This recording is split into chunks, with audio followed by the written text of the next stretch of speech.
We have finally made it to the final day of our SummerSlam week of content. Hello, hello, hello. It is me, your Tru Heel Phenom SP3. We are live on the Tru Heel Heat YouTube, Facebook, and Twitter for our WWE SummerSlam 2021 Roundtable review. Boy, oh boy, there is a lot to get into. I have to introduce my esteemed colleagues on this Roundtable review. First up, we have who I am calling the ace and the face of the Tru Heel Heat YouTube channel, the connoisseur of reporting himself, the face of our watch-along, Romeo Anthony Cologne. Go Ace! Go Ace! I just want to keep saying that. Sounds lovely. Thank you, guys. Thank you for joining us here this Sunday morning. Let's get it going. And we are back with the resident Tru Heel alcoholic himself, the man of 1,004 candles, Top Guy JJ. That's right. They always on deck. Always on deck. Holla at your boy. What a fucking night last night. What a night. First up, I have to say thank you to everyone who joined us for our WWE SummerSlam watch along and live reactions. We had live viewers from all over the world, from the United States to Canada to India to Kenya. It was so much support, totally overwhelmed by it. 15K views for that watch along and live reactions that went nearly 6 hours long. Romeo starting in the pre-show of SummerSlam all the way through the 4-hour card. And because we got so much support, we even did a watch along for a boxing fight. The first time ever Tru Heel Heat did a watch along for boxing, something that wasn't professional wrestling, because you guys showed so much support. We set a goal during the live stream because we had nearly 70 new subscribers. We set a live goal of 1.5K to hit. We are 4 away from that. So anybody watching right now, remember, drop a like on this video, share this video with all your wrestling fans, friends, and family on all your favorite social media platforms. If you are new to the Tru Heel Heat YouTube channel, smash that subscribe button, hit the bell to stay notified. If you're already subscribed to the YouTube channel, share the link with someone who isn't and tell them to subscribe. Let's hit that 1.5K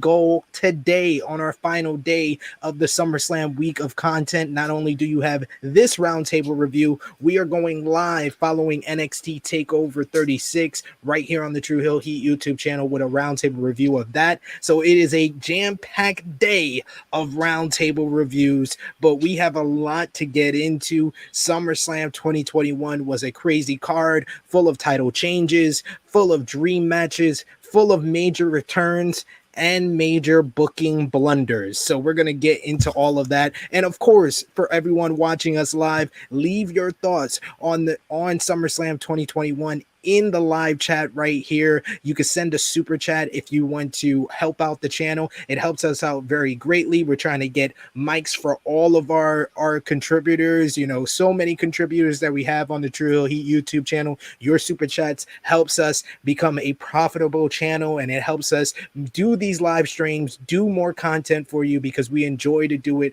for all of you, because your support means so much to us. We got in the live chat right now, Powered for Entertainment. Massive shout out to everyone at Tru Heel Heat. Thank you, John Scott. He says congratulations on the success of the watch along. We got Jobber John joining us. Yo, welcome, Jobber John.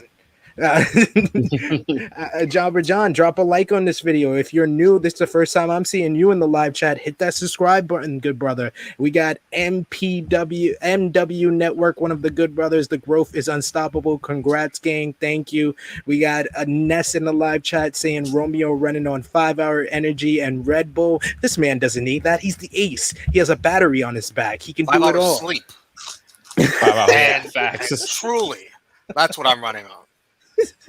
We also got Frantic World saying what's up, Tru Heel Heat and chat. And we got Sangreen saying congrats, thank you.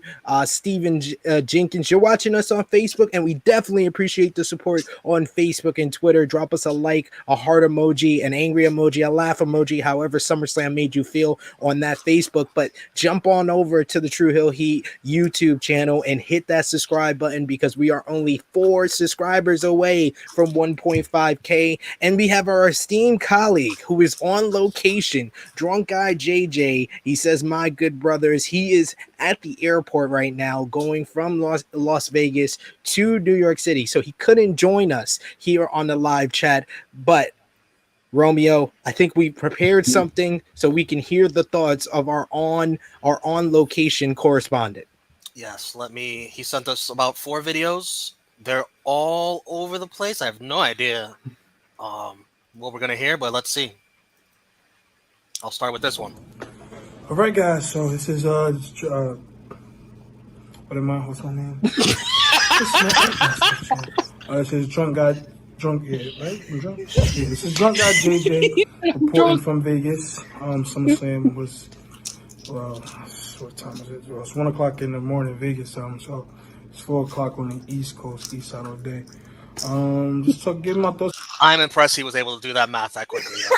Judging by the the Steiner math in the first 30 seconds. he said East Coast all day. He said, am I drunk? Yeah, it's drunk. I'm drunk. It's about SummerSlam. For my good brother over there, Tru Heel Heat, my guy Romeo, SP3, the Don Cornelius. Yeah, SummerSlam was lit. I enjoyed it.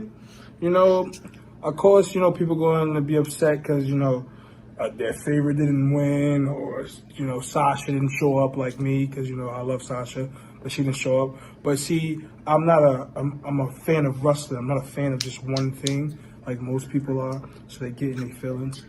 That's why I don't take those people's opinions when it comes to wrestling serious. But that's going off topic. It was lit. I enjoyed myself. I had a great live experience. You know me, it's what I do for Floor Seat Quan. I interacted with a lot of wrestlers. Everybody said I got a lot of TV time. So I guess when I get back home to Philly, I will check it out. Shit. So I gotta make fucking it guy, yo. fuck am I doing? All in all, I enjoyed the show. We're gonna get into this because this right here is, what the fuck. So there's been rumors going around all week that Sasha and Bianca might not be able to show up for SummerSlam. All right, cool. I hate rumors. Sometimes rumors are true. Sometimes you don't want to believe shit until it happens. Sasha wasn't at SmackDown, so it was kind of a little scary, but yet they were still promoting the match. I get to Vegas. They're selling these shirts. I get to my seat at the Allegiant Stadium. They have an EST sign on the other side is Legit Boss. Okay, cool. So this is about to happen. The match. They showed a promo for Sasha and Bianca leading up to the match. All right, cool. We on board. I made sure I had my Legit Boss sign in the front and center by the ramp because I was sitting by the ramp. I can't wait for her to come out. I'm gonna go crazy like I always do. Boom. Bianca comes out first. I'm like, oh shit. So in my head, I'm not even thinking. I'm thinking, oh, bada bing, bada boom. Sasha about to win because, when the champions come out first, 9 times out of 10, they losing the belt. As you saw tonight, they just lost the belt. Boom. Check it. So we had to come in the ring. Oh, I'm like, where the fuck Sasha? Got the camera ready, bada bing, bada boom. Ladies and gentlemen, Sasha is unable to compete tonight. Well, I'm like, let me get video 2 here. Yo. Oh man, that was a great, great bada bing, bada boom. Bada bing, bada boom. Sasha's unable to compete tonight. We got wrestling geezer loving Drunk Guys correspondence right here. Let's keep going on this adventure. See what else he said. She lost the belt. She was upset, frustrated. So it's more like about to lead to a heel turn, a pointless heel turn, because she just got turned on by side.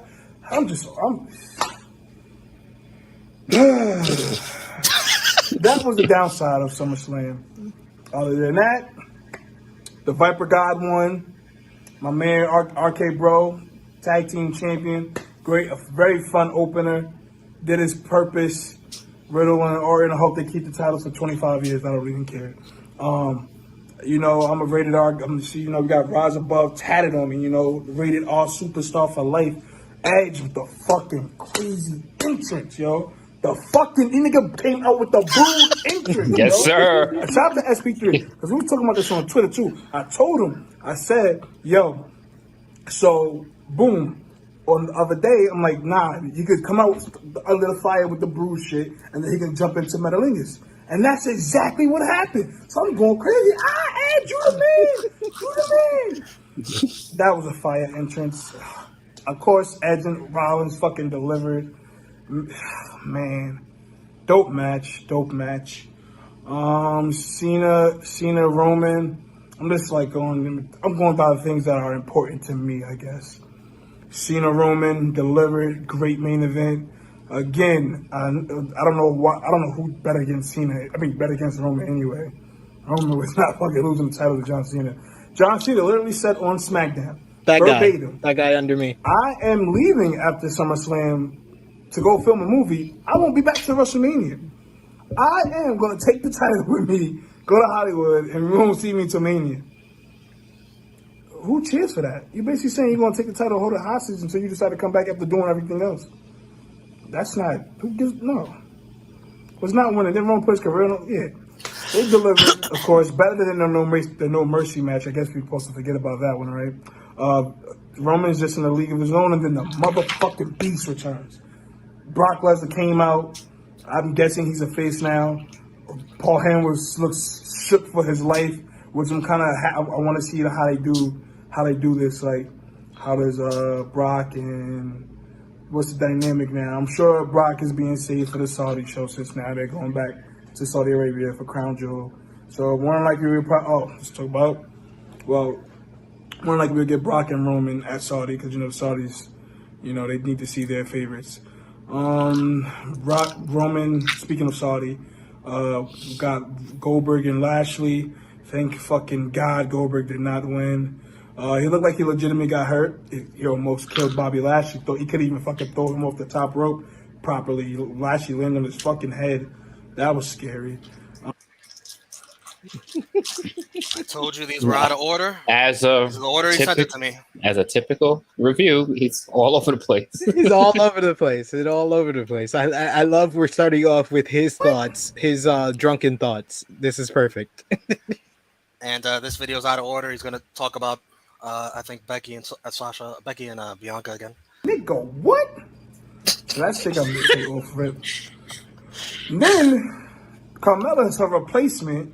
So I'm like, oh, fuck this match. I sit down. I don't even care. Boom, Becky come up. Everybody going crazy. Becky, lose that. Everybody was going wild. I'm like, hey, Becky, I'm happy to see you. It's cool. I fucks with Becky. I don't dislike Becky. I like Becky Lynch. And I feel like she's a little overrated, you know, but I like Becky. She comes in the ring. I'm thinking it's gonna be a triple threat. No, she just comes in the ring, throws Carmella out, just get her the fuck out of here, and it's about to be one-on-one Bianca and Becky. All right, cool. First match back, bam, let's go. I know it's not gonna be better than Bianca Sasha, but you know this should be something cool to see. And guess what the fuck happens? Fucking Becky Lynch beats Bianca Belair, the women's champion, the person that y'all let win the Royal Rumble. Y'all built her up to main event mania and win to give her a strong push, beating Bayley, taking out all the bitches, blah, blah, blah. Let her do her thing, right? And y'all have her lose to Becky Lynch, who just came fucking back in 20 seconds. Oh my God. 20 seconds? 20 fucking seconds? So you just throw her credibility out the fucking window for what? For what, yo? For what? For what? What was the point of that? You didn't even have to have Becky even in the fucking match. You could have had her come out, take out Carmella, and they just staring down, bada bing, bada boom. I would have been more happy with that. I would have been way more. Bada bing, bada boom. Bada bing, bada boom. That false advertisement, you know, bait and switch that they used to always do back in the day. That do that bullshit. So already got people pissed off. I need some You popcorn. just completely fucking. Bianca just meant nothing because Becky Lynch is back. That's what y'all thought. Oh fuck Bianca Belair. That's the person who's been running around, doing her thing as women's champion, made history at WrestleMania, and this is what y'all do to her. I ain't feeling that. At all. That shit is that's bullshit. That is complete bullshit. I'm happy to see Becky back. Listen, more power to Becky Lynch. But that was some fucking bullshit. That is some fucking and then to make matters, Becky's a face, Bianca's a face. So how you just let that happen? Like it doesn't make any sense. I can understand. Bianca was. It's not the point. The fact is Bianca will be a strong champion. She's the ESC. She's the best at everything she does. I understand Becky wasn't a person you're supposed to face. So I don't even want them to use that tired ass excuse. So. So far, this is great, setting the table for everything we're about to discuss. Great. This is perfect. There's not more. I'm literally just One last having some. video. I'm having some crackers, just enjoying this shit. I should have got popcorn. I got some crackers. That's the closest thing I got to popcorn is crackers. So go ahead, pop another one. I want to see another one. I love CM's comment here. Finally, someone has the right amount of anger. I don't think we haven't started talking yet. I think we're gonna get there. Good. Final video here. He's going to go back to Goldberg, and I think he's going to wrap it up here. Looks like when he tried to lift Lashley up, he fucked up his knee.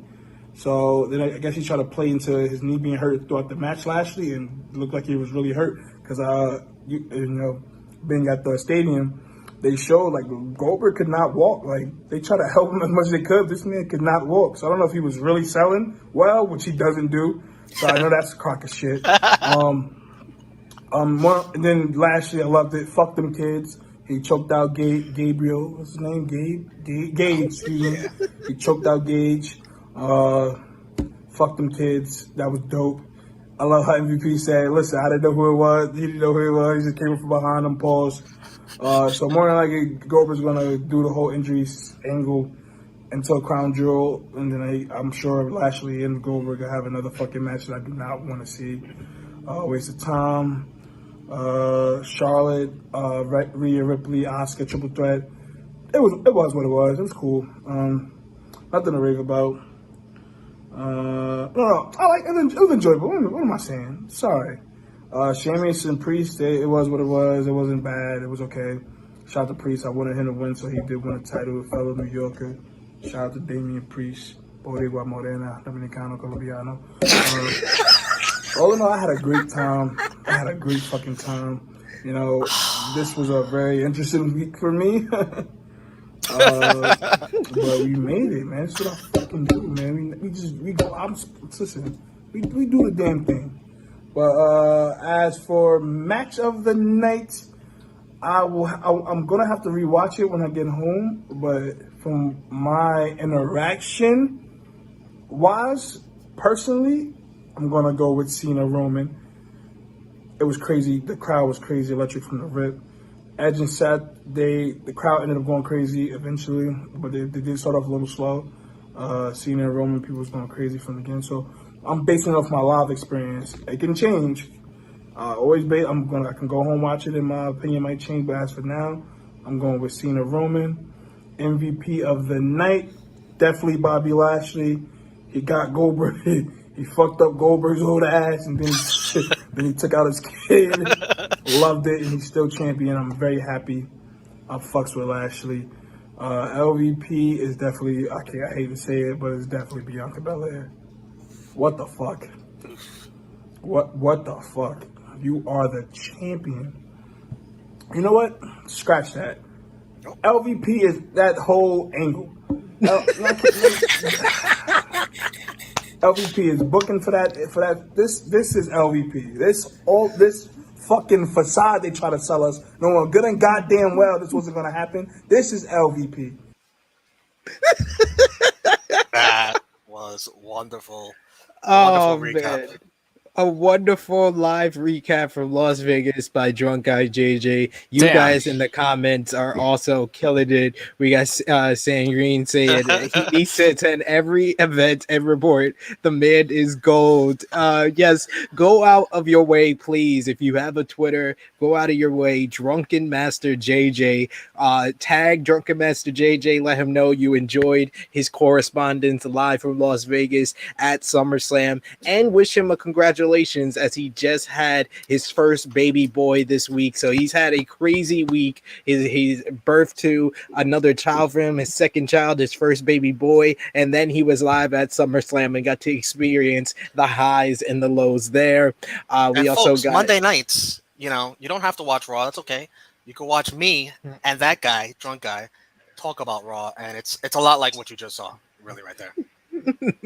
And then we also got this saying the same thing. If you guys never watch another WWE show on your own, just make sure you come to this channel for our reviews. Never a dull moment. It never is, especially when Drunk Guy is contributes in any way, and that was a great contribution right there. We got Seals, Blue Devil. If Brock and Roman start beefing, I'm still picking the Tribal Chief. And Wrestling Geezer said, this guy really spoke the words most WWE fans are feeling. And don't worry, there's going to be a bunch of it from the roundtable that we got here on screen with you guys. So keep on putting your thoughts on SummerSlam 2021 in the live chat. Of course, if you want your comment, make sure it's highlight during this whole live stream. You can send us a super chat, $1 donation. That is all we need. We will highlight your comment, make sure you're on screen, shout you out, and you can give any hot take that you have on SummerSlam or our review, and we will highlight it for sure, and it helps the channel out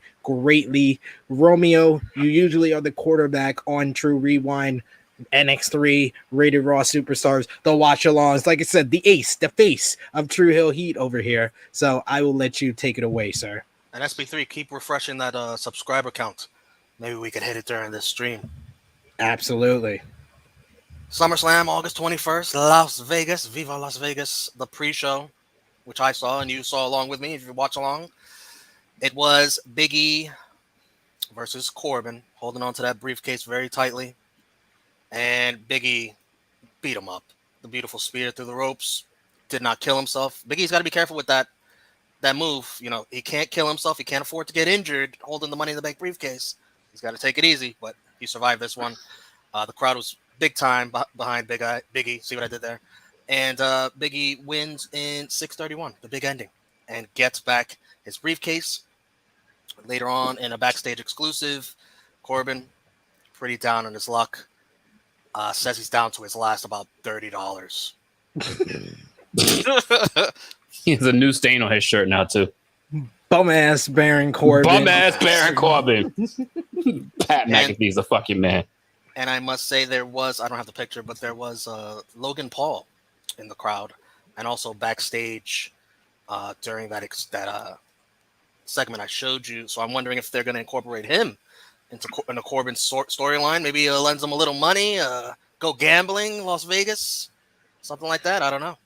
I mean, he was getting massive heat whenever he was shown. Like it was wrong of them to show him during Big E's celebration because all you kept hearing was boo, and you would think that for some people you would think that they're booing Big E, but no, they were booing every time Logan Paul was on screen.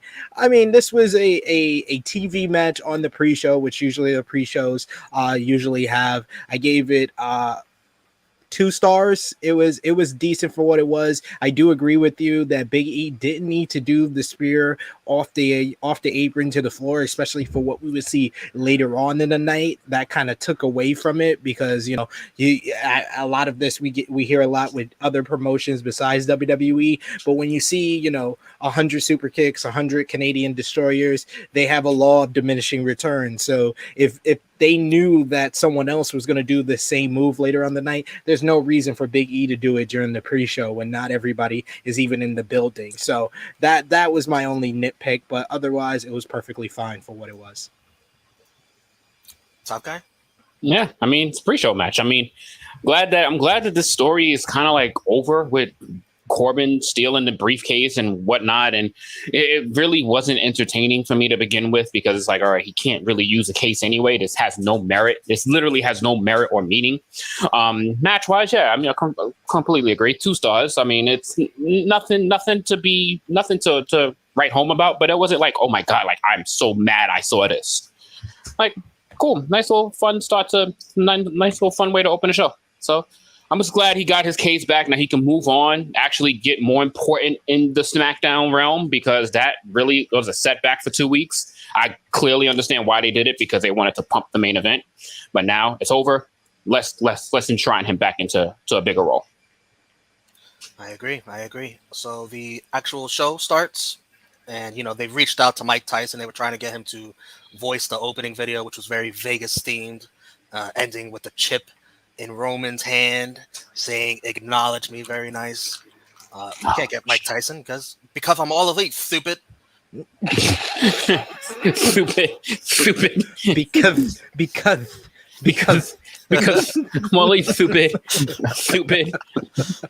all of his S's. Try to say that in front of your screen and not spit on it.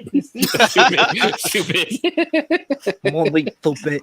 We got Wrestling Geezer saying Baron Corbin has played this role very well. I just hope it ain't all for nothing. Yeah, I mean, I much have preferred this version of Baron Corbin than any of the other versions of Baron Corbin. I like this more than the Lone Wolf. They ruined the Lone Wolf that we knew in NXT when he came to the main roster. They ruined the whole Constable thing. The Constable thing could have been good. It was a heel general manager basically, but they kind of ruined and dragged that out too long. Same thing with the King Corbin. This is probably the best version character-wise of Baron Corbin yet. So we start with the Raw Tag Team Championships. RK Bro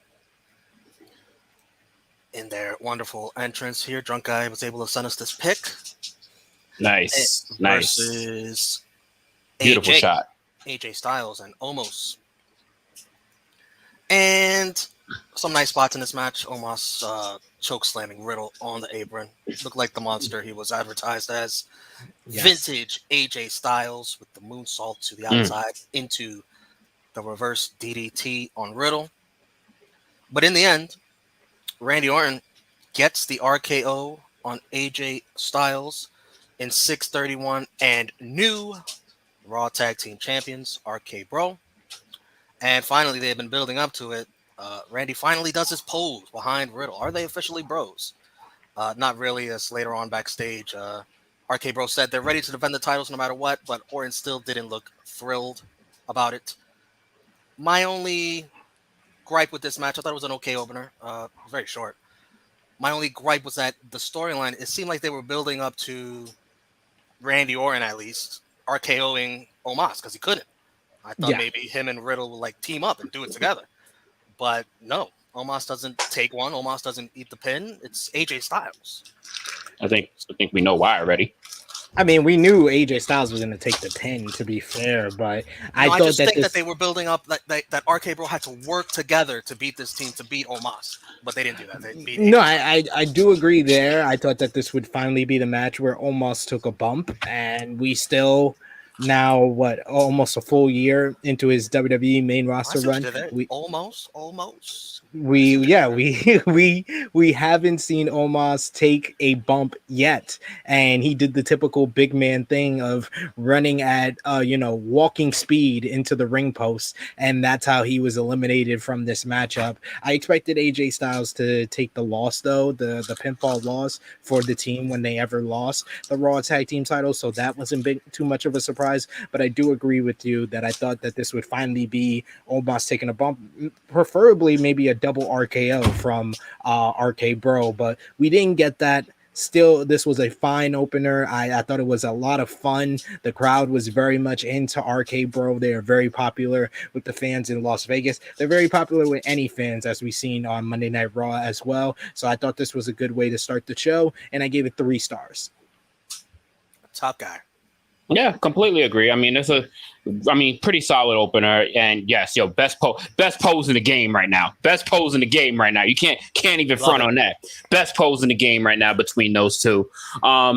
clearly, I also kind of agree. I wish that almost would have finally taken a massive bump, but I kind of guarantee that they probably tried this and it just did not look good. It probably was an epic fail in rehearsals, and it was like, we got to scrap this completely because this would look really bad on TV at a pay-per-view, at a major pay-per-view at that. So the guy that we know that can take excellent bumps and excellent work is going to do the work. So clearly this is just something that was built on that just probably didn't work, because clearly, come on, that's the moment where you have almost take a massive bump is at their second biggest pay-per-view of the year. Like you do it then, but clearly it just looked like he wasn't ready for it. Yeah, I would have given it a little bit more than 3 stars, but I can't do that because the match was under 7 minutes. It really wasn't long at all, but it was so fun. It was such a great way to start the show. Like, you can't, it's almost kind of like with a tag team match that kind of has 4 unique components. You couldn't start the show off in a better way with their roster at this point. I agree there. This was a good choice to open the show. RK Bro are very popular. I think one of the tag team titles match should have opened the show, and I think they chose the right one. And 90% of you on the watch along picked RK Bro to win. Next up, sorry, Top Guy. We'll go through this as quickly as we can. It was Alexa Bliss. Look at his face. Oh, the good brother. One of my favorites over the last couple of days. Blue. You my boy, Blue. You my boy, Blue. You're my boy, Blue. You're my boy. Oh, man, he's been great in the live chats. He was in the live chat pretty much the whole time with us for the watch along. He commented on Blunt Impact. He was with us for Tru Heel Heat, so I'm glad you're here with us. Good morning to you. You my boy, Blue. Alexa Bliss and Eva Marie. And Eva Marie taking Lily and just slapping her around like a bitch doll. Slapping Alexa with the doll. And then Alexa doing the scream, scaring Eva Marie. They looked great, at least. Alexa wins with the Sister Abigail DDT. Can we still call it that? I'm calling it that. 3 minutes, 49 seconds. Afterwards, Dewdrop gets on the mic and says the loser is Eva Marie. 86% of you on the watch along picked Alexa Bliss. SP3. So I'm glad that they kept this early.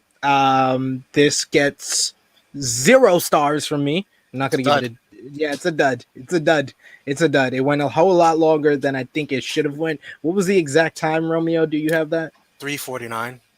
That's about 3 minutes too long. I mean, the most action that we got was of the night, by the way. I know. The most action that we saw in here was Eva Marie slapping the taste out of Lily's mouth, and that was about it. That's all I got much from this match here, but yeah, it went a whole lot long. Eva Marie had absolutely no heat at all, and I'm someone that has enjoyed Eva Marie's return, but the people in Las Vegas could not give any single fucks about Eva Marie, and it's similar to how Top Guy JJ looks right now. This match is a dud. Can we move on? I knew he's gonna say that. I knew it. I knew telekinesis. I have nothing for this match. I have nothing for this. Can't wait. Just like the Vegas crowd, nothing for this match. Moving on. The United States Championship, Damien Priest versus Sheamus. And at the end of this match, Sheamus's mask is ripped off by Priest. And he nails a spinning wheel kick and the Reckoning to give us a new United States champion in 1345. Still undefeated in singles action. Damien Priest. What did you guys think of this match? I thought it was good. I think they could do better. And I'm pretty sure we're going to get better. I'm pretty sure, considering they're going to get another rematch, Monday Night Raw, week after week after week. This is just the beginning of this feud. What do you think, SP3? Yeah, I mean, we're gonna see more and more matches. We've already seen a championship contenders match between these two. We've seen them in a tag match. We've seen them here. I thought the match was very good. I think these guys have very good chemistry with one another. Damian Priest deserved this victory. He's been working very hard. He's been picking up wins. He had one of the highlights of WrestleMania 37 with him and Bad Bunny. So this felt like a good trajectory for him. I would say that he's had one of the better main roster call-ups of any NXT talent in the past 2 years.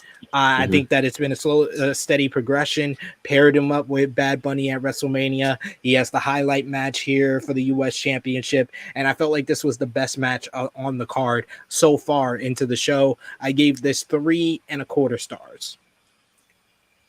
Top guy, what'd you think? I mean, I kind of was looking forward to this match. I mean, this was something that, I thought it was going to kind of be like a sleeper match. Like I thought that these two were going to deliver in a way that I was going to enjoy. And these two they got some pretty good chemistry together. They do. I mean, I just wish that this story would have gotten a little bit more time and not been so spaced out the way it was, like a month and then a couple weeks later. I thought that this would have been more like involved for the entire time leading up to SummerSlam. But I would give this match also 3 stars. Like this was a solid United States Championship match. I'm happy for Damian Priest. I completely agree with you, SP, that this was definitely one of the best call-ups as far as how they've handled him since he's been on the roster, because he has been on an upward trajectory since he's actually come to the roster. He's had some meaningful matches, a great match at WrestleMania. He's had a meaningful match here at SummerSlam. Like he's on the up and up, and I'm happy for that.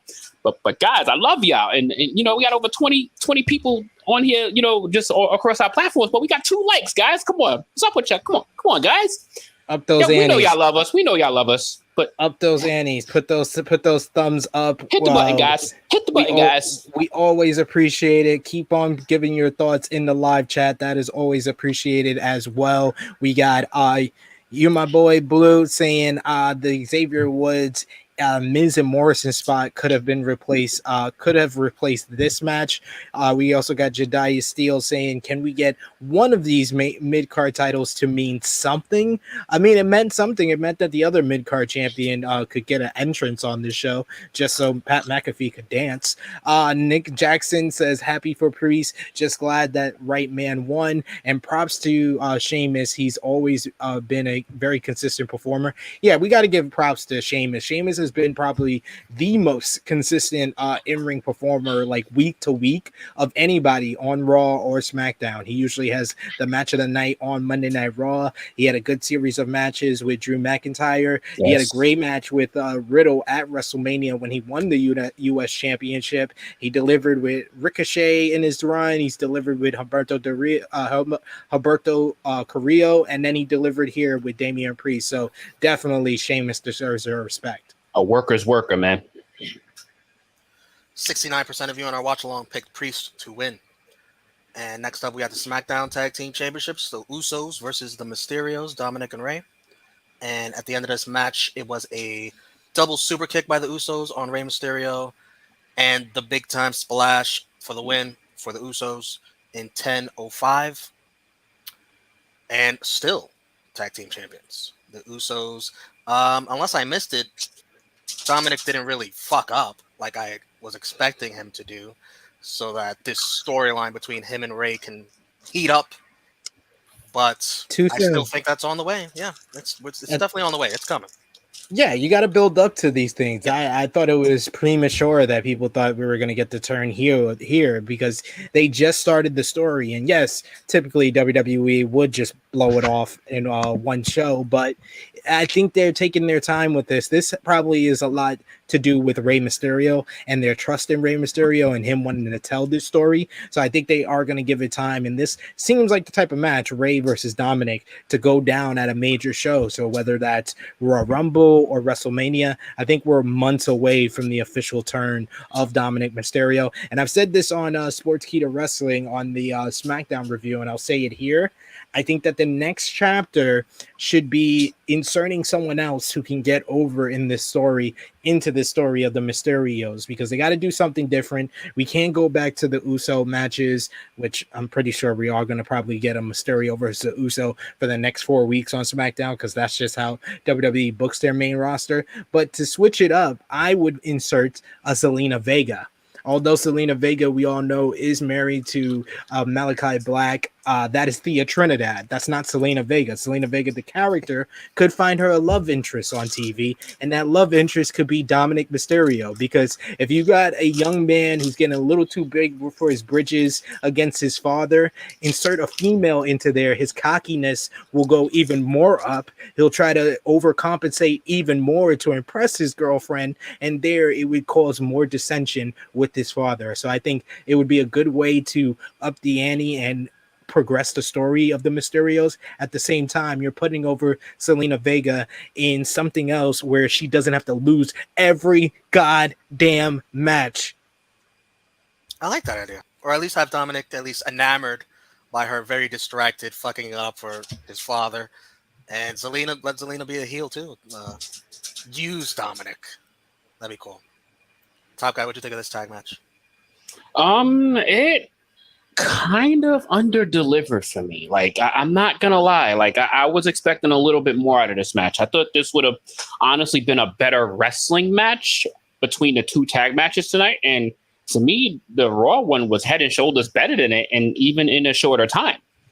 Like, that's just my. I didn't get much out of this match. Like, I enjoyed the spots. Like, I thought it was cool. I just felt like this was a longer TV match. I didn't get as much out of this as I thought I was going to get out of SummerSlam. I would also give this match 3 stars. Like, I didn't get the impact that I thought I would have gotten out of this match. I was expecting the Usos to win, but I was expecting a little bit more dramatics, as you guys already pointed out. I was expecting a little, nothing that was going to be turning, but something that would have at least been planting seeds at a major event. Like, something that at least has some, like, a mistake or something. Like, something that would have at least, like, kept it at least brewing. It is brewing. They lost.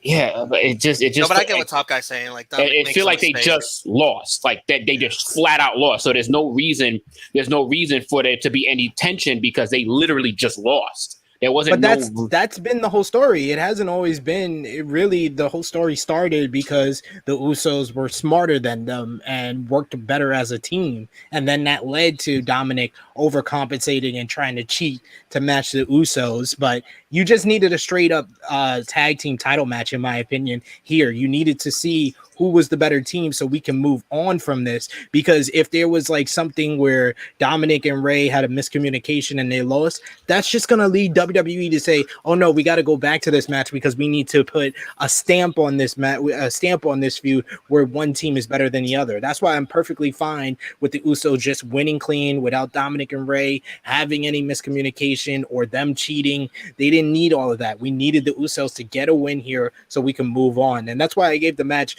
3.25 stars. I think it was just as good as Priest and Sheamus before here, and just slightly better than the opener because the opener only had 3 guys working. This one had 4. Oof. I mean, the 3 guys that was working in that last match was. I mean, hey, teach his own. I got more out of the Raw match. I had more fun watching that match than this one. It's fair. And I think the tag match these guys had at Money in the Bank was a little bit better. That's exactly what I'm saying. Like, I thought I got a little bit less. I rated it the same, 3.25. I actually rated that one high. I rated that one higher for sure. Money in the Bank, because it was just more. It was just more out of it. The dramatics were a little bit higher. This one just kind of felt like a very good TV match that happened on SummerSlam. And that was on the pre-show, correct? Yeah, they got more time on the pre-show. Yeah, this one's on a card that was promoted as 3 hours that wound up going 4. Yeah, they said they were going to be done by the Pacquiao fight. Kind of close. Yeah, they literally were done exactly when the Pacquiao fight started. Exactly. 58% of you on our watch-along incorrectly picked the Mysterios to win. Next up, we had actress/comedian Tiffany Haddish bringing in the first national champion. Yeah, nice. What a botch. What is it that hard to say United States? Jesus. Damien Priest can't remember United States. National. Made it more complicated. Who said Damien Priest liked getting to beat up a bully?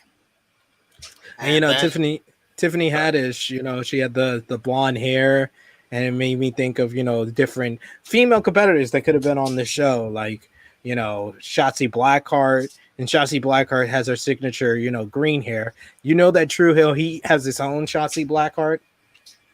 Oh boy. Is that a filter? That has to be a filter. That's not.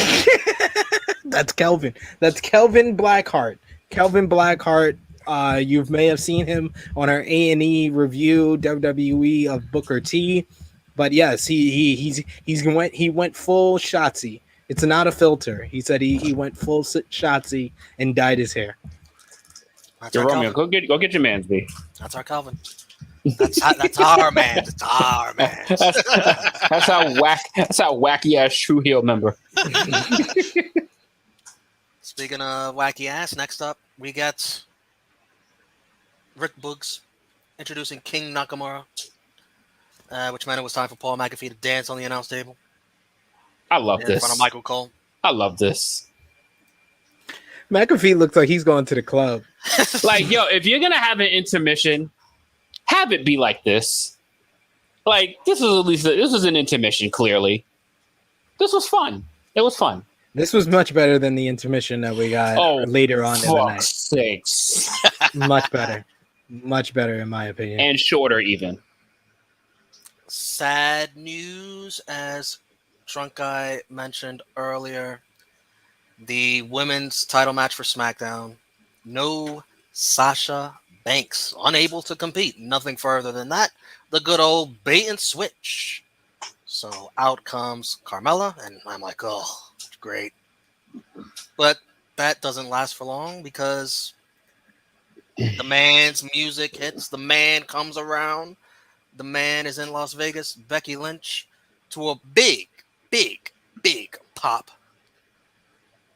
I absolutely cringed at how over the top Michael Cole was selling this. Jesus Christ. That's his news. Yeah, that's his Stone Cold, Joe. That's his go-to right there. That's his Stone Cold. I'm surprised he did not lose his voice for the rest of the night the way he was overselling this. I get it. Yes, you want to sell Becky Lynch is back. The man is back. Exciting moment.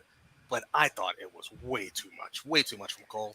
He kind of took away from it. Like they don't know how to like just let things breathe. I heard this a lot in like different chats I was in. People saying like they couldn't really get how loud the pop was for Becky Lynch, and from Drunk Guy JJ to people that have put it up on social media, it was a loud pop for Becky. But if you're watching it on TV, Michael Cole yelling, "Shut the fuck up!" Michael Cole yelling and screaming over it just took away from it. Agreed. It was fuck. Subconsciously, I'm like, he's just trying to make this look like a bigger return than CM Punk. Really? Let the people make that big. Let the people make that big. Let that pop make it big. Fuck. Which, if you saw on Rampage, they sure did in a different situation. No words for the entire time until he hit the ring. They let it breathe. Until a 90-second warning. No words. So, we get Becky Lynch and Bianca Belair. And Becky with a punch. And the manhandle slam, which I've never seen her end a match with. 23 seconds. And new SmackDown Women's Champion. The man is back. And I didn't see it, but there was an exclusive interview backstage that Becky came across very heelish. So if that's the direction they're going, bring back Becky Lynch to be a heel. This didn't work out last time you tried this. Remember that. This didn't work out. And for all you Becky Lynch fans out there, always getting on me about Charlotte, you need to keep the same energy right here, because your girl just came back and squashed Bianca Belair, shoved down our throats. Becky Lynch is getting shoved down our throats. I don't like this, and I'm not the biggest Bianca Belair fan. This sucked the energy out of everything they've been putting towards Bianca Belair. That's me three. This was shit. This was fucking shit. I haven't drank in a couple of months. I don't do it because I have to watch my kids a lot. I had to take a drink. I had to drink to make it through the rest of the show. Like they drove me to drinking. That's how bad this result was. And I'm a huge Bianca Belair fan. I've been a fan of hers since the very first Mae Young Classic when she stole the show against Kairi Sane, hit a 450 splash. I've been heavily into Bianca Belair. I love the hair whip. I love her look. Her look just screams superstar. And WWE has done an exceptional job in 2021. She won the Royal Rumble. She went on to WrestleMania and beat Sasha Banks in the main event. She's done so many great things. A great feud with Bayley that didn't get culminated. Then she gets bumped from Money in the Bank. Then here they falsely advertise this goddamn match with Sasha Banks. They literally, we knew we were saying it in a live chat for literally a fucking 2 hours before the show. We were like, it's not happening. It's not happening. And you guys were on screen. You, Romeo, our good brother Josh is just joining us. He was in the during the live watch along. What's going on, Josh? But Good afternoon, sir. How's it going, guys? I overslept. No worries. Understandable. You guys did your thing yesterday. I thanked Romeo earlier. I'll thank you as well. But I'm just totally baffled by this. Like, WWE falsely advertised this fucking match for a week. They knew Sasha Banks was not going to be on this show for a fucking week. They give us the red herring of Carmella to bring the energy down, to build up for the big return of Becky. Becky comes back. You literally could have had the Carmella and Bianca Belair match. It should have been like 30 seconds. Bianca pins her with the KOD, and then after the match, Becky Lynch comes out. We have a confrontation. You build to that feud where they can have an actual match in a month from now. Not Extreme Rules. You gotta sell Peacock subscriptions for Extreme New Rules, but no, fuck all of that. Fuck the 8 months that we built up Bianca Belair as your new superstar. Fuck Becky Lynch being this massive return that got a huge response from the Las Vegas crowd. It went social media by storm. Hashtag Becky is back, trending worldwide. Fuck Becky Lynch being the most popular woman in WWE and she returning on a big stage like SummerSlam. They said fuck her return. They said fuck Bianca Belair's push, and they literally gave us the worst result possible. This was a new record of WWE ruining great things. Like this is why so many people were so focused on the CM Punk return, because this type of return that we saw with CM Punk on AEW would never happen in WWE. WWE gotta do some bullshit like this. Oh my God, why? Fucked Becky Lynch and fucked Bianca Belair. The match gets -5 stars. Oh, that's how over I am. Dud. A perfect fucking dud, because they ruined a incredible return. This could have been the response to CM Punk. Becky Lynch, your biggest female star, returning at SummerSlam. You heard the buzz. You heard the buzz with her and Bianca Belair. And then to put the cherry on top, this chick says, hey, Bianca, you want to tear off the roof of the Alliance Stadium? How the fuck is a 23-second match tearing the roof off? My God, this either leads to Bianca Belair, who's been the most likable and marketable superstar that they've made outside of the 4 horsewomen on the main roster, because I would say she's even been built better than Asuka on the main roster. You have literally made her a heel, or you just squandered the 8 months of great booking that you gave her. Or you're making Becky Lynch the most popular female in all of WWE a heel. It's one or the other, and both are fucking mind-scrambling levels of stupidity. My God, WWE, why do you have to ruin everything? Can I add something about Sasha Banks? I think the best excuse possible, if we're gonna find out why she's wasn't on the card, if she had COVID and they were like waiting to see like a negative test on the day of, oh, like now you can wrestle, that would be their best excuse possible. If it wasn't related to that, then awful, horrible. you have to say something about this, at least on SmackDown the night before. You can't just bait and switch like that. Top guy, let's go to you. Bait and switch works when they do it right. but they did everything wrong. Did we not understand? Hold on. Wasn't Bianca Belair a recipient of the ESPY Award for Best WWE Moment of the Year? Yes, she was. Didn't Bianca Belair pretty much go undefeated for the majority of the year, except being a fluke pin one time on SmackDown? Yes. So they figure they need to have all of this blow up. And, they needed to keep Sasha on the marquee to sell those T-shirts that unfortunately Drunk Guy bought. So that all happened. Then you flatten the audience by saying that the most anticipated women's match of the entire show is not happening. You bring out some trash in Carmella. Obviously, you want to dud the audience. And then what do we need to do, WWE? We need to make the most popular fucking woman in the entire company more over than she already is by ruining everything that y'all have done for Bianca Belair for the past 9 months at least. In 20 seconds, literally the entire match was a fake handshake to a right hand to a cheap ass looking rock bottom, and the match is over. It's over. Bianca Belair just completely got ruined in literally 20 seconds to somebody that didn't fucking need it. She didn't need it. All she needed to do was come out. That's literally all that needed to happen.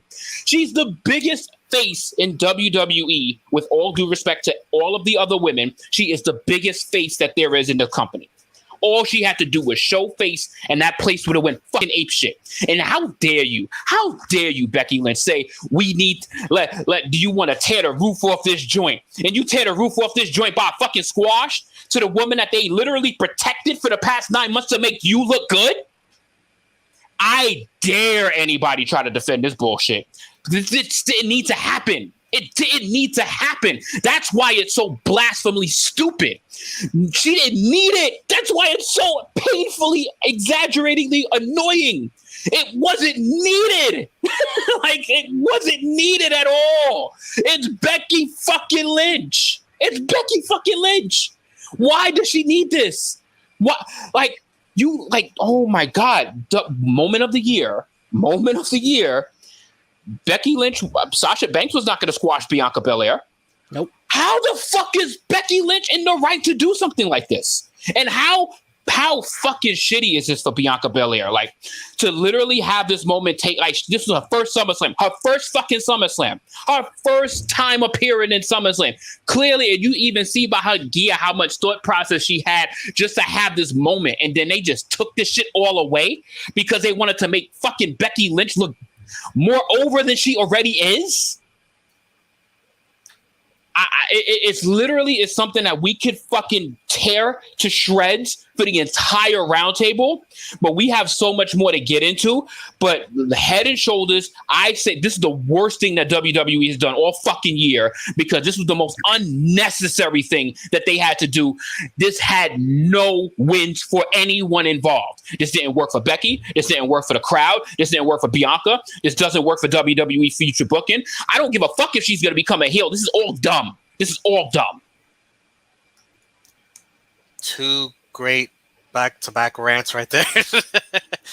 Josh, you watched it with us. Anything else you want to add to that further? No, it's just I wouldn't have mind if she won, if they had an actual match. If that was the route you were going to go. But yeah, I agree with you guys. Her, like I said yesterday, her title run wasn't bad. So the whole thing is just it's confusing as fuck, just because you took this time to build her up and just to tear it down in a matter of seconds. It's I don't know. When it comes to that, I don't get it. On that aspect, I don't get it. But then also everyone, when they kept saying oh, Becky got her title back. She didn't get her title back. She got a fucking other title, because remember she relinquished her Raw title. It was the Raw title she relinquished, and then they put her on SmackDown, and then she got that title. That had not even with that, if you're gonna do something like that, why not do it with the Raw title? right, to get the title back from a champion that nobody wanted. Instead, you take the title away from the champion that everyone actually likes. It's the best babyface in the fucking company for a woman. Yeah, best babyface in the company. Yeah, and that's a fact. Not even just woman. She's the best babyface in the company. This is painful. It's painfully stupid. Go ahead. I'm sorry. No. It's just, I mean, that's all I really have to say to that. Just because, I mean, I knew she was coming back. I knew Becky was coming back. I just didn't get the circumstances behind that. Like, none of it. Like, even the squash, but just the circumstances behind it. Like, you put her on SmackDown just to take their title away, but then wouldn't Raw need that more? Like, I don't know. It's whatever. We definitely want to hear your thoughts on what you thought about this booking, the return of Becky Lynch, the loss for Bianca Belair. Send us a super chat and we'll definitely highlight your comment. $1 donation helps us out greatly. And you, my boy Blue, reminded me in the live chat of my line that I put in the live chat yesterday during the watch along. WWE had a great big surprise return and they busted that nut. It was like, great. Becky Lynch is back. Oh, yes. It busted a nut. The fans are elated. And then they kept jacking off. They kept going. They was like, no, we got to get another nut. Yeah, and in WWE fashion, bro, they just WWE'd themselves. They just don't know how to stay out their own fucking way. Like they can't get out their own way. And people understand. People don't get why we get so fucking angry when they have layups. This was a layup. This is a slam dunk. This is the easiest thing you had to do all night. Play her music and just have her look at Bianca, and that would have been the perfect scene. Great line by. Do you guys think Becky Lynch? They're gonna go heel Becky Lynch here? I don't give a fuck. I don't even care. I thought after the match they were going heel Bianca because of her response. Her response, like almost crying and being upset. It seemed like they were gonna go heel Bianca, which makes. Both are baffling decisions and both are bad booking, but that makes more sense than Becky Lynch going heel, because even though Becky Lynch has been a jerk for well over, she was like at the 6 or 7 month mark of her Raw Women's Championship run after she won at WrestleMania. It was wearing pretty thin on the man. Like when she's coming out with like the Conor McGregor with the crown and the fur jacket, it was getting to the point that I was like, why do people still like this person? Why do we still like this? She's always been a jerk. That's why when you're saying, oh, she did a post-match interview backstage on WWE Exclusive where she was acting heelish. She's always been acting heelish. She's always been very much of a jerk. When she became the man, it was a jerk move. She was a sore loser for losing to Charlotte. Everyone just ate it up. But that heel Bianca sounds like it makes sense too, because now she could use the angle of basically all the fans. They basically all turned on her and didn't care about her at all. They literally just got their bright new shiny toy and just dismissed her. Like she could use that all as angry fuel. But god damn, this wasn't needed. It wasn't you also have needed. heel Sasha, who's gonna come back, I would assume, unless they just hold her off until the draft. Ah, man, it's just like This like is gonna Sasha, be a booking mess. Oh, this is it. Yes. Like they just got themselves out of a booking mess on Raw with the women's triple threat, where Rhea Ripley and Charlotte were feuding for like 2 months, where we didn't know who the babyface was. Then they finally in front of fans and they say, you know what, Rhea Ripley is the babyface, and we're like, oh, Eureka, okay, cool. But then they have Nikki Ash, where they're like, she's more of a babyface. Rhea's a tweener and Charlotte's the heel. They finally squared that off, and now they've made a whole nother booking mess over here on SmackDown. Let's move on with the SummerSlam show. Wow. Okay. I just got one more thing from our good friend Jessica V of the Tru Heel Heat Facebook page. Made an excellent tweet. It was a stupid idea from bad creative. Absolutely. Indeed it was. My God, how did they ruin Becky Lynch's return? The biggest return of their entire year just got blundered in seconds. Fumbling at the goal line. Fumble and they in the want to bag. pop. They want to pop. They got their pop, pal. They want their pop. And it's like, people, that's people still cheered for the title change as well. That's why it's just like I tweeted out on the Tru Heel Heat Twitter page. I was just like, you motherfuckers eat up anything they give you. They can give you trash with whipped cream on it, and y'all will eat it up every single time. Now, I think we was talking about this briefly during the live stream yesterday, during the watch along. If you're in the building, I guess you're just in the moment. So you're kind of like, oh shit, oh shit, oh shit. Like all of this shit is happening. But we're kind of watching this from our television screen with a very objective eye and not living in the moment surrounded by 50,000 people. We're like, are you fucking kidding me? Like it kind of deflates a little bit because we don't get to pop the way you would pop at a live arena and hear the tearing the roof off this joint and they're getting that Goldberg Brock squash back at Survivor Series type shit. No, this was not needed. This was not needed for Goldberg. It's like this basically Goldberg Brock-esque from Survivor Series, and this is the most unneeded shit ever. Like literally, we're watching it like, are you fucking kidding me? But if you're there, you're kind of living on impulse because you're at the scene of the crime. It's like you're at the scene of the crime and you're like, oh shit, oh shit, oh shit.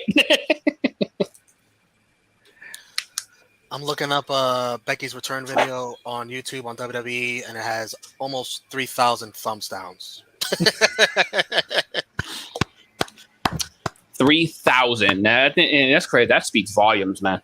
That speaks volumes. That's a lot of fucking negative. That's a lot of a lot of true negativity that's needed. I hope the Becky fans, like I said earlier, keep the same energy.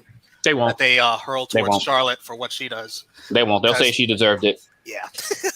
You deserve it. Why would anyone want to work here? That's a great Vala B. You're killing us with your live chat comments. Keep it coming. Keep it coming. WWE is going back to Saudi Arabia in October. Crown jewel. It's like they. It's like clockwork. It's like clockwork how fucking stupid this place is, yo. They followed that bad booking. It's literally... We're going to get that Saudi blood money. Yo, it's fucking clockwork, bro. It's clockwork with these dudes. And then we get honoring 2 Olympic gold medal winning wrestlers. That was cool to see. I don't have the woman's name. I wish I did. I'm sorry I don't. But I know that is Gable Stevenson, who's a pretty big deal. The way he won that gold medal was amazing. He scored like 5 points in the final 10 seconds. And WWE is very, very interested in bringing him aboard. He's on cloud 9 right now. He's testing UFC. Hey, I'll be UFC champion if I want to. Sign me, Dana. He's gonna make a lot of money. And I think because of the last we've seen of him. It's Tamara Messiah Stock. Thank you. Both of these did not do it with a broken freaking neck, but still very, very impressive to win. Absolutely. Absolutely. Props to them. Yes. Thanks for America. Home. America. Another pretty good intermission. This is a pretty good intermission. We need a little intermissions here and there for this long show. And here was another intermission. It was Drew McIntyre versus Jinder Mahal. Jinder Mahal holding back Veer and Shanky because they're not allowed at ringside. And Drew wins with the Claymore in another short match. 4 minutes, 36 seconds. 71% of you picked Drew McIntyre in the watch-along. By the way, 62% of you picked Becky Lynch in the watch-along. Yeah, what's there to say about this? Except this feud needs to stop. But it probably won't. It'll probably be a sword Extreme Rules match. Who knows? A sword on a pole match. Angela on a pole. Angela on a pole. Sounds Yes. naughty, but Angela is the name of the sword. What did you think, Josh? Oh, is that a serious question? I thought you fell asleep during the recap of the match. Josh, I'm telling you, bro, this shit is giving very strong competition to that Jinder Randy feud, yo. Very strong competition. No, This is terrible. No, that's what I was saying. Remember, I was like, oh, the term, like, I guess it probably goes by what happens at SummerSlam, and it's like, the reason why I was saying Randy is just because it involved the title.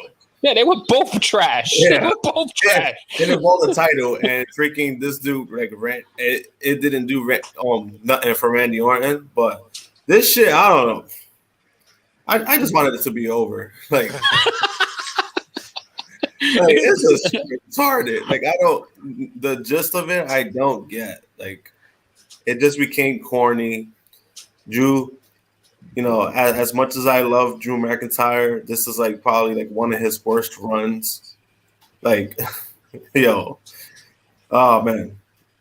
How many rivalries have you ever seen where a guy literally owns the entire rivalry and then wins the match at SummerSlam in less than 5 minutes? Like, what was the point of this? Like, he literally bitched Jinder every week, and then he basically squashes him in less than 5 minutes. Like, it's utterly useless. This is a waste of time. They can't help themselves. This is what WWE does. All it is to put Angela over.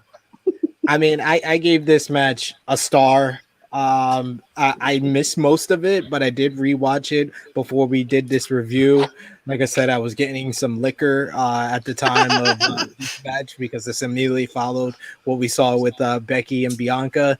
But I rewatched it this morning, and I was glad that I took a drink break during this matchup because it wasn't much. It was a TV match, and like you said, 4 minutes long. So a star. Drew did well. That's about it. And look at that, guys. We're only 3 subscribers away from 1.5K. So thank you, everyone. We got about 35 people watching us across all platforms. Head on over to the Tru Heel Heat YouTube channel. Hit that subscribe button. Help us reach our goal of 1.5K. It's been a huge SummerSlam week, and we would love to hit that goal right there to finish off our SummerSlam week. We appreciate it. Boy, that Becky Lynch part of the show just like was a real downer. Like, but I think things started to pick back up here with this next match, the triple threats for the Raw Women's Championship. Storyline, absolute ass. But the match, I think, delivered here was Nikki Ash, Charlotte Flair, a beautiful, beautiful robe, and Rhea Ripley. And a couple of nice spots in this match. Let me take this banner down. I got you. Thanks. Charlotte, beautiful moonsault. Nikki with a beautiful splash. Charlotte again, the corkscrew moonsault. They catch her. They caught her for the first time in 6 years. And she smacked them in the face for it. Yeah, Nikki caught it really bad. Yo, Nikki took that shit like a champ. And then Nikki gave it right back, splashing Charlotte during the figure 8. But in the end, the figure 8 to Nikki Ash. Nikki taps out, almost a superhero, completely a fluke champion. The real champ is back. The champ is here. Misses WrestleMania, clearly misses SummerSlam. You can erase that 4. You can put a nice big 5 on it. 5 times at SummerSlam, undefeated. Mrs. SummerSlam. What a beautiful, beautiful nickname. The queen is back, bitches. The new streak. If you hate this, too bad. 57% of you in the watch along pick Nikki. 31% Charlotte. 11% Rhea. I thought this was a fun match, and it's great to see the queen back on top. Nikki Ash, the fluke. What can you say? They continued the fluke. SB3. Poor Nikki. Poor Nikki. She couldn't catch a break. She got more offense here than she has in the weeks against Rhea Ripley and Charlotte Flair. Even when she beat Charlotte Flair in that no-holds-barred match, it was only because Charlotte slipped on a banana peel and fell into a table where she beat her. And then here she finally gets offense. She finally seems confident. And they have a lose. And I predicted Nikki ASH to get the victory in this one. And it was only because they booked her so badly. I would think that WWE would be like, we're booking her so badly to give her the big moment at SummerSlam. She proves she's a competent champion. Nope. Nope, fuck all that. Nope. Nikki ASH is almost a superhero. She can only almost win. She can't really win. And they threw her in the motherfucking bin for number 12 for Charlotte Flair. Hopefully, this means Charlotte's going to have an actual run. But I thought the match was... that doesn't happen. I thought the match was really good. Rhea Ripley and Charlotte Flair have always delivered when they're in the ring with each other, whether it's one-on-one, whether it's a triple threat. Their WrestleMania match in 36 was great. Their WrestleMania Backlash match with Asuka was great. Their match last month at Money in the Bank was fantastic. And this one was really good. So I gave it 3.5 stars. The Queen always delivers, Josh.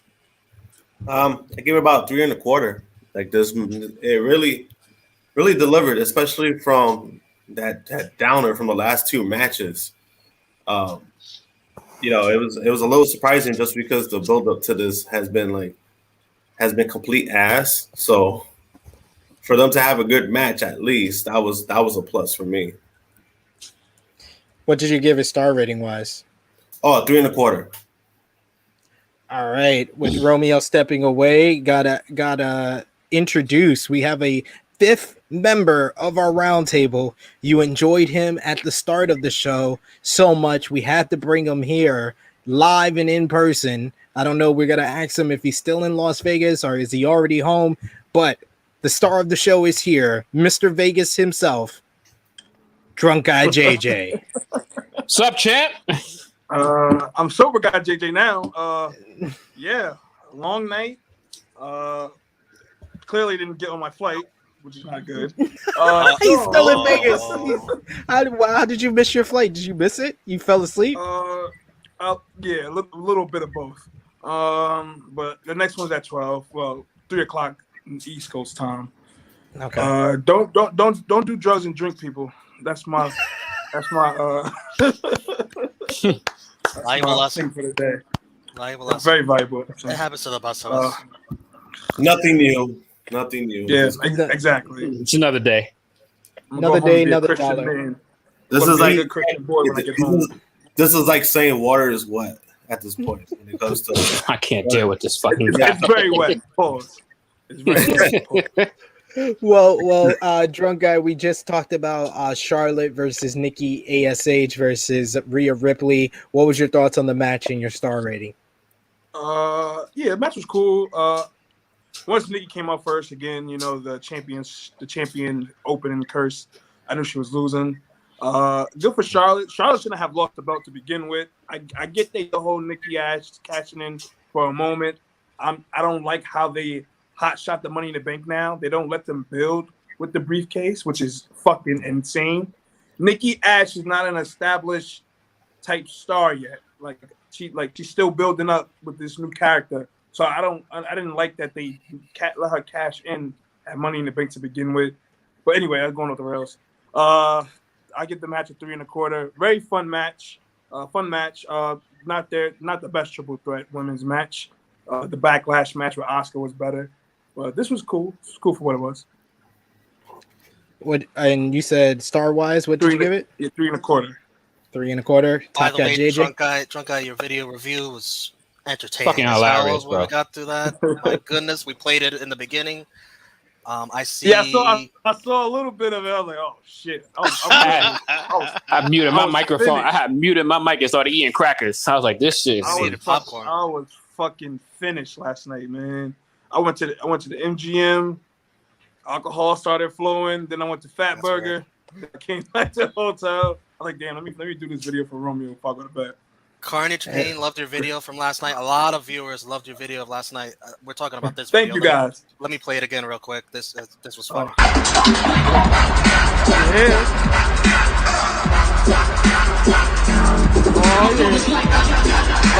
This bitch gonna tell me to put my mask up while I'm drinking a beer. Bitch, how the fuck is that possible? Yo, I'm walking to my seat. I have my beer in my hand. The security lady is like, you have to pull your mask up. But I'm drinking a beer. Oh, that doesn't matter. You just have to pull it up. Bitch, how am I going to fucking drink a beer with a mask on? Put a straw through your mask. Yo, You want me to, so I have to look at it. So you want me to do it like this?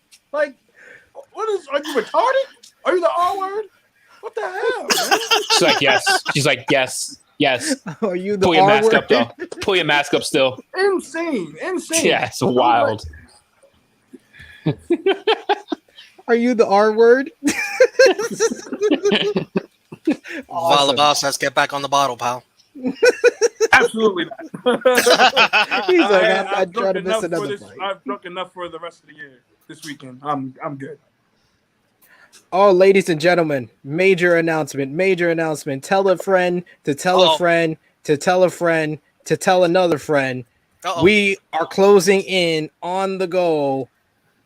Let me change this banner here. You swerved me. Holy shit. One away. We're one away. Somebody tell a friend. Tell a friend. We got 36 watching across all social media platforms. Let me see what the number is on YouTube exactly right now. So we got about 6 to 10 of y'all watching on, Facebook, Twitter. Jump on over to the Tru Heel Heat YouTube channel. Hit that subscribe button and watch it over there. We are closing in on our goal of 1.5K. We want to thank everyone who's joining us live in the live chat. You guys are rocking in the live chat just like you did last night during the watch along. We appreciate everyone who's already subbed, but tell a friend to tell a friend. Hit that subscribe. Check the chat. He says, "I'm the one." Let me. Are you the one? Are you the one? Uncle Gripper. Uncle Gripper. Mr. 1500. Uncle Gripper. I'm gonna refresh, but let's hear Top Guy JJ. What's your thoughts on? Yep, he is. Yeah, he is. He is. Oh, yo, we hit it, ladies and gentlemen. Awesome, yes, sir. Thank you guys. You guys rock, man. Cheers to this wonderful team here at Tru Heel Heat who works hard every day, every week. We did it. Thank you guys. Thank you guys for watching. You hit it. You guys are awesome. We appreciate you all. You all lovely people helped us out. 1.5K. We hit our goal for SummerSlam week. We appreciate you all. Appreciate everyone on the screen with me. This channel is growing and we love it. And we love the community that we have in the live chat and watching us on all our other videos. Top Guy JJ, what was your thoughts on Charlotte, Nikki, and Rhea? I had more fun than I was anticipating for this match. I kind of thought this match kind of over-delivered for me. I wasn't really expecting much out of this match at all. Right. Like, I was expecting this to kind of be like a 2-star match. So I was pleasantly surprised by the execution of this match, the way the women just dove out for each other. Somebody actually catching Charlotte kind of gave me an extra quarter star right there. Like somebody actually caught Charlotte on the corkscrew moonsault.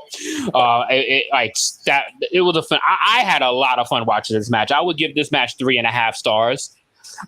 This match was fun. This was a good, solid match and a nice way to kind of uptick what we just saw a few minutes prior to this. Absolutely. Romeo, did you give your star rating? I didn't have star ratings for these matches, but considering that Charlotte won 5 stars, absolutely. We back, baby. We back. And hopefully she keeps the title longer than 24 hours this time. Yeah, I noticed you didn't tell anybody. Tell me how. Well, should at least have it more than 24 hours. I learned my lesson. This is a humble Romeo now. It's a guarantee that she'll have it more than 24 hours because tonight is NXT. She might lose it there. Shit, she might show up and lose it there. Who knows? She'll make a guest appearance and lose the title on spot. It's funny for anyone thinking that Charlotte would be punished for Ric Flair leaving. No. Really? People thought that? It's Charlotte. No way. You can take it away to the next match, brother. It was an entrance to remember, baby. That beat dropped.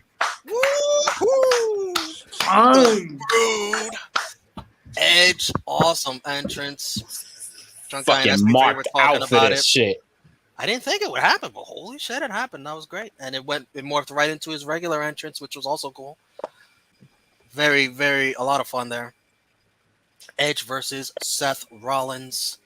And good match. It ends with Edge crossface sleeper, or bulldog sleeper. I don't know what you call it. He did like a crossface. It looked like a crossface bulldog choke. Put him in a sleeper after, yeah. 21 minutes, 21 seconds.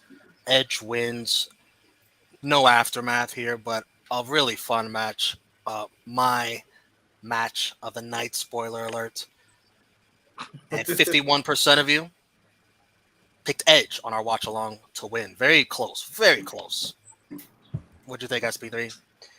I thought that this was fantastic. This was two exceptional workers having a great matchup. They started things a little slow. Then we got the classic counters. We had Edge pulling out stuff he doesn't usually do, like the swinging net breaker from the top rope, the glam slam, an ode to his wife, Phoenix. Nice. We got the spear off the apron to the floor.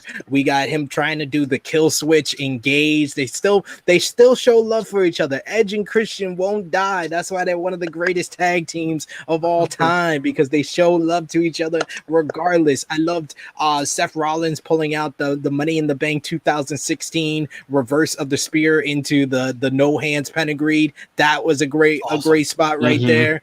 Him hitting the superplex into the Falcon Arrow, and then the finish was just great because it was he kept going for the stomp, but Edge would just go to the ropes, just evade it. Good. He would just try to avoid it and evade it so much, and then finally he goes for the stomp and then he blocks it. He blocks it right there, and then he goes for the educator. I haven't seen that in a while. That was a great spot, and then he transitions. He was calling the sharpshooter at the arena. Sorry to cut you. I'm like, it's not the fucking sharpshooter, it's the educator. Exactly. Know your facts. Know your edge history. Come on, get ladies educated. and gentlemen. Get educated. And then into the crossface. I mean, this was just the match of the night by far, in my opinion. I gave this 4.5 stars. Josh? Gave this match 4.5 stars. It was freaking fantastic. What is there more to say to that? Usually less is more when it's a really good match. Yeah, for real. Like, I knew these guys were gonna deliver, but holy shit, like the way that they worked, and especially that finish was great too. That was a great finish. We got to give it up to Vala B with the 179 rubies. I learned my lesson from last time when I got hyped over the 100 rubies. I know that's only $3, but we appreciate any small donation. It really helps out the channel. So we appreciate you, Vala B. Appreciate you, brother. You've been bringing it in the live chat. Keep it coming, good brother. But we appreciate the support.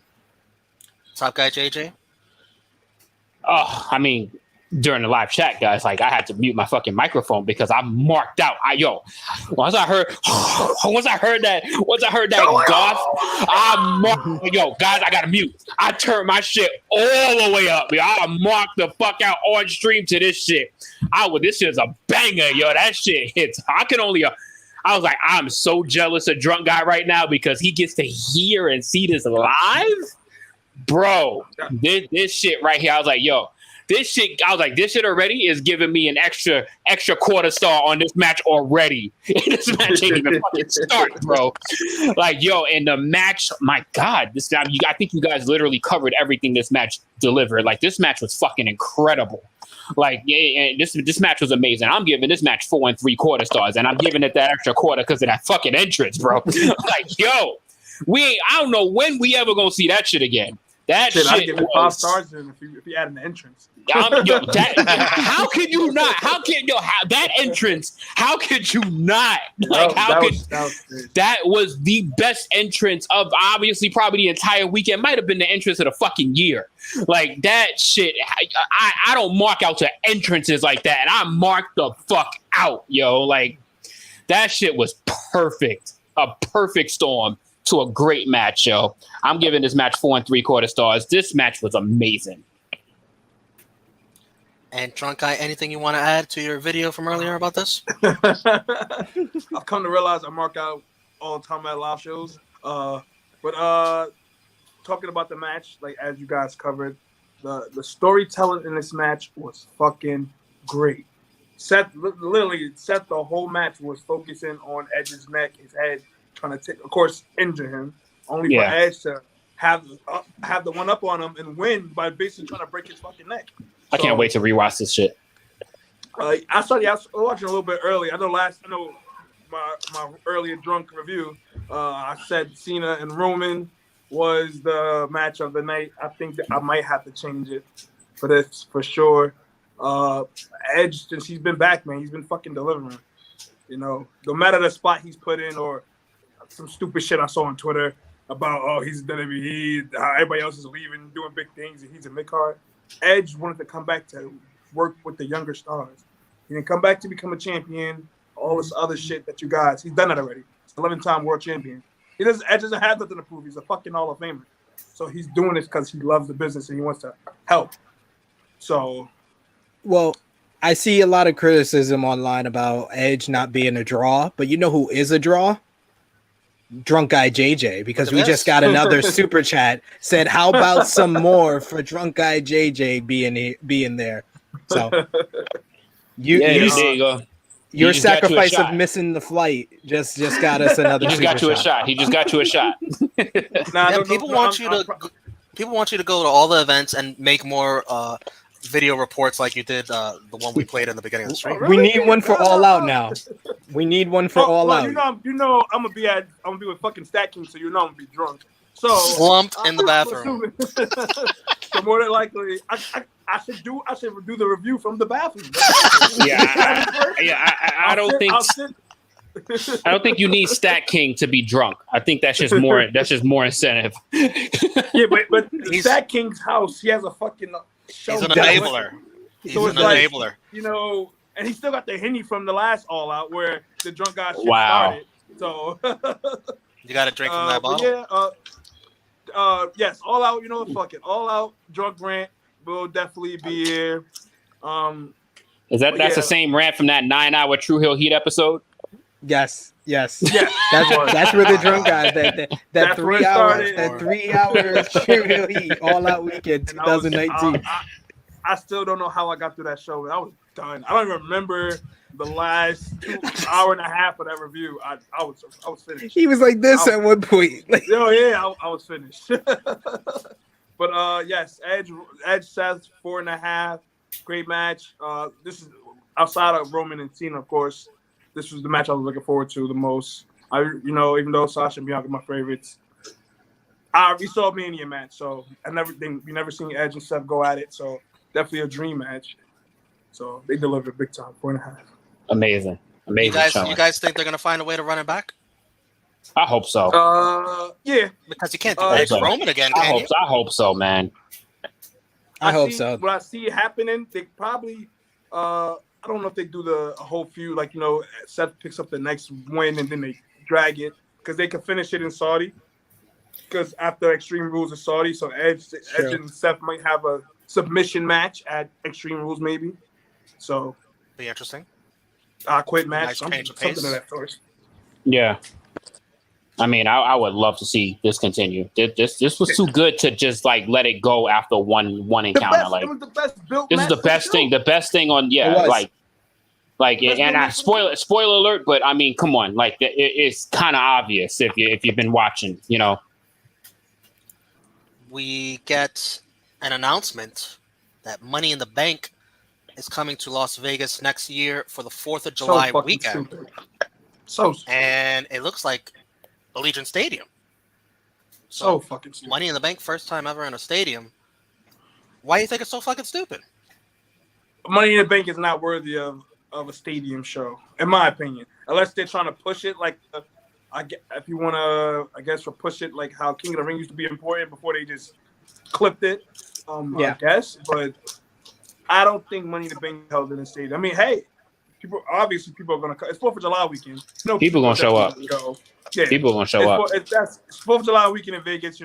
It's definitely going to be important. But I don't know when they just started making money. Well, clearly they don't make Money in the Bank important because you got fuckers cashing in on the same night every year now. So clearly it ain't important.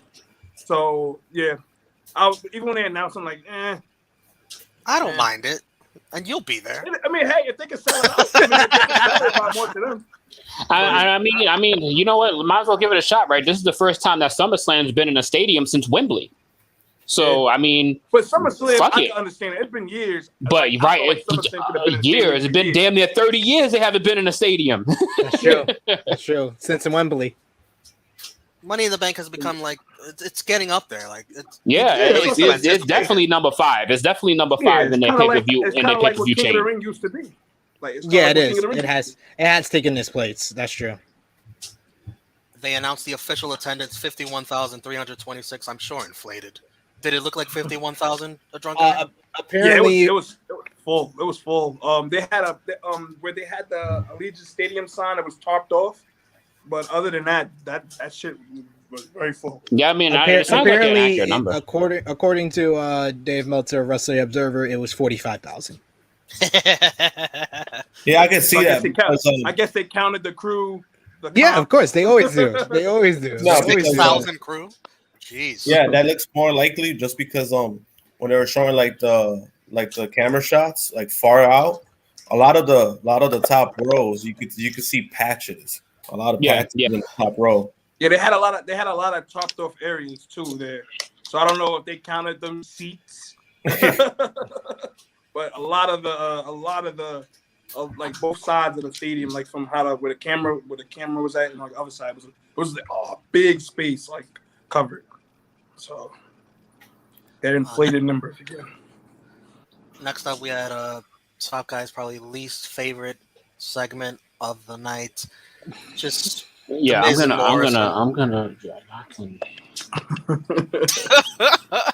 Y'all be out there. I'm gonna leave.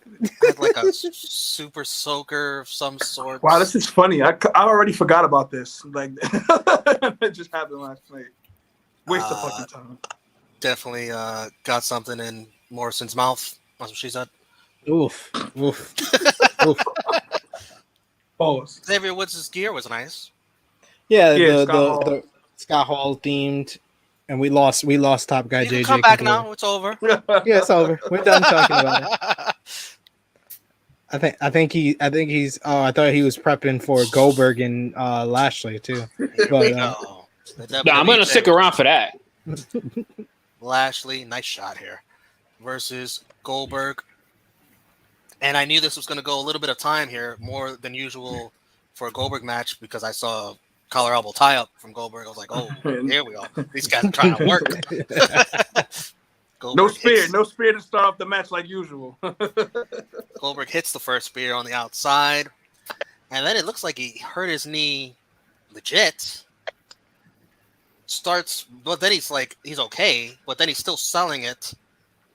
And Lashley takes advantage, hitting that knee into the ring post. And just Lashley beats Goldberg's ass. The referee stops it because Goldberg cannot continue because of the knee. 7 minutes, 12 seconds. Goldberg's son, Gage, very concerned. And just as Lashley is beating up Goldberg with a steel chair on that knee. And Gage has had enough. He goes for it. He makes his move. Dollar value hook. And fuck that kid. Fuck that kid. Lashley with the hurt lock. And still WWE champion via ref stoppage. Goldberg tends to his son, Gage. And I love this. I absolutely loved it. Lashley looks like a beast, a monster. I love anytime there's beating up children involved. The match was horrible. Let's get that out the way. The match Come on. Yeah, let's horrible. That match was fucking terrible, bro. Stop it. It was selling a knee injury, or if he was legit hurt, whatever. It was okay for what it was, but that finish totally ruined it. I love the finish. I strongly disagree. Goldberg getting his son choked out. I'm surprised that happened. I was very surprised they went through with that. He's only 15 years old. So I was kind of surprised that they let him do that. I was like, that's child abuse. That's child abuse. It's child abuse. That's child abuse. I can hear the outrage right now from parents. Well, you probably get away with it in Vegas. But Lashley foresaw this. MVP foresaw this. They warned Goldberg.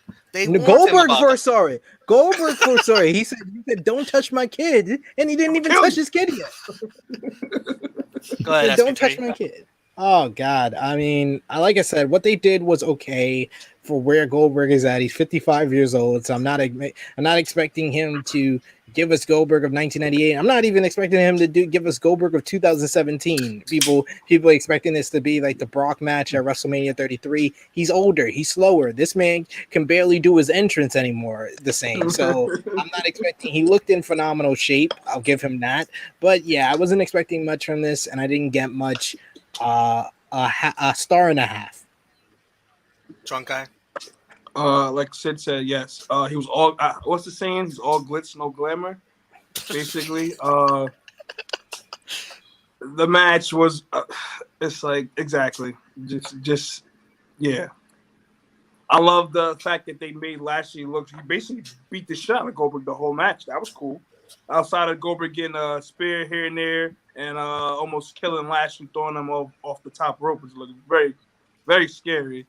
The aftermath was made the match for me when he choked out fucking Gage. Whatever the fuck his name is. Gage. Whatever. Yeah, you're great. Gage. Yeah, Nick Gage. Fuck.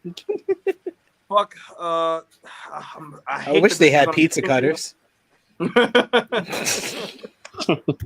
would have been more effective. I hate that this is going to continue. I do not, by any. I don't want an appearance. I don't want a phone call. I don't want to see Goldberg. I don't. I don't. Guess what, pal? We're going to see him again. Just set up a rematch for Saudi Arabia. Exactly. And you know the sad part about it? That's when the Goldberg wins too. That, and then they give us fucking Goldberg Roman at Survivor Series. And I feel like that's exactly what's about to happen. Now you're thinking with your Vince hat. You're thinking with your Vince hat, sir. Yeah, but 2 matches a year contracts. Just gotta make him worth. Well, this will be actually his 4th if he goes to Survivor Series, because I guess he gets the Bobby match, and then they go into Survivor Series. But I guess 1 star.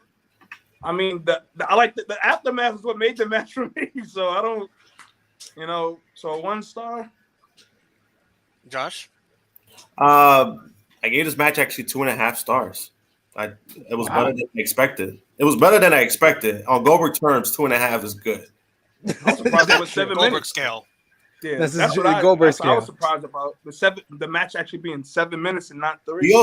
Goldberg, I don't know if you guys noticed too. Goldberg did like 3 different moves. Like I was like, oh shit, that is true. I was like, oh shit, I'm impressed. Like that. He did what is it? A body slam. He did some other shit. Yeah. He did like Mark Henry's move, the World's Strongest Slam. Yeah. He also did a press power slam. Yeah. Like he did more moves than he's done like in the last 3 years. So I was like, oh shit, like. Was there a spot where Lashley almost dumped Goldberg on his head? Goldberg did fall on his head.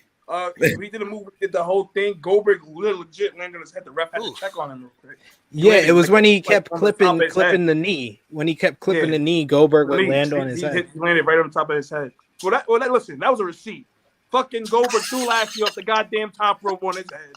That was a receipt. Okay.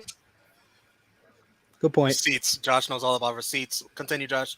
I mean, that's it for me. Like, I was fine with the finish. I get why there's other people who didn't like it, but I thought it was okay. Like I said, I didn't expect much from this match, so it did its job to me, I guess. Top guy. Again, yeah. Like I said, I thought I was going to probably be in a minority in this. I actually enjoyed this. Because I feel like this is the most work that Goldberg has done in over 15 years. Like, to understand that Goldberg had actually took a multitude of bumps. He hasn't done this at all, and God knows how long. He had multiple maneuvers. There's actually a story element in a Goldberg match. Like, when the fuck do you ever get that? Like, when do you ever get this? So I'm kind of I'm on the fence there with Josh. Like, I gave this 2.25. Like, I gave it 2.25 stars because I was expecting this to be a dud. And I got so much more than I thought I was going to get, especially from the Goldberg end for receiving what he received. Like, Goldberg took damage in this match, like real damage. Like, you have never seen Goldberg take a beating in a match like this. Lashley whooped his ass, and the match got stopped. Like, he didn't get pinned. The match got stopped. So, like, when has that ever happened to Goldberg? Ever. Never happened. And that, to me, makes Bobby Lashley look so goddamn strong, and it makes him look like a savage, especially after what he did to Gage. Like, it had, like, the perfect story to keep Lashley looking like the monster that he is. I thoroughly enjoyed this way more than I thought I was. I couldn't stand this match going into the card, and I was pleasantly surprised. Wide range of opinions here on this match. What about in the chat, Sid? We got a whole bunch of different opinions. We got Frantic World saying Goldberg need to stop wrestling.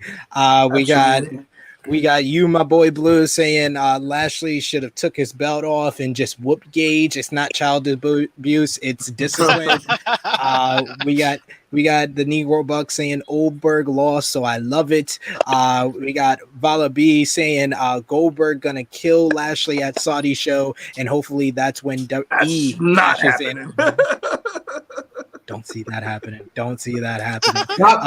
Remember, yesterday, a lot of people were saying that Biggie was gonna cash in on that match. I did not see that at all. Me either. I did at first. I ain't gonna lie. When they added the match with him and Corbin to get his briefcase back, I'm like, oh yeah, shit. I know. They let him get the briefcase back. I'm like, okay, he might. Yeah, I didn't see that happen either way.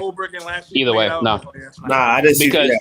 Because of the way the match was going to swing for either guy, whether Goldberg was going to win or Lashley was going to come out, neither guy was going to be ready to be cashed in on. No guy was going to come out of this match. Yeah. Once I saw how the match went, I was like, oh, yeah, it's not happening. Yeah, but even whoever won, nobody was going to come out of that match hurt enough to be cashed in on. Neither guy. I mean, if they would have done it a different way with like a referee stoppage in a different way, and Goldberg got up and like speared him and jackhammer him, it could have happened, but I didn't see it happening here. I was just wishful thinking. I would throw it out there on a couple of shows I did this week. We got Bippity Boppity, whatever. It was the best. It was the best SummerSlam in history because I watched Choco Pro instead. They then caught the last two matches. They sucked.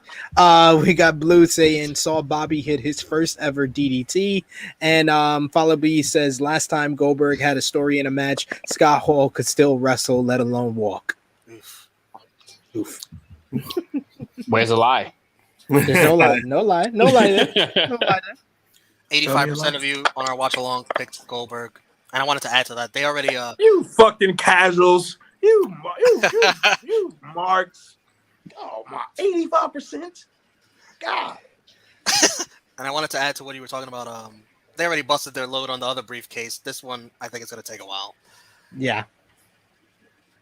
Thank God. John Cena with a new shirt. That shirt was awesome. And if Fire shirt. Cost $1,000. And if you were trying to get it, it's an NFT. Right? Oh, shit. $1,000. They lost their goddamn minds. For a goddamn t-shirt, they could suck a whole dick. No, it's like a crate. It's like a crate. It's like so pretty much it's like the boxes but it's like the boxes they always sell.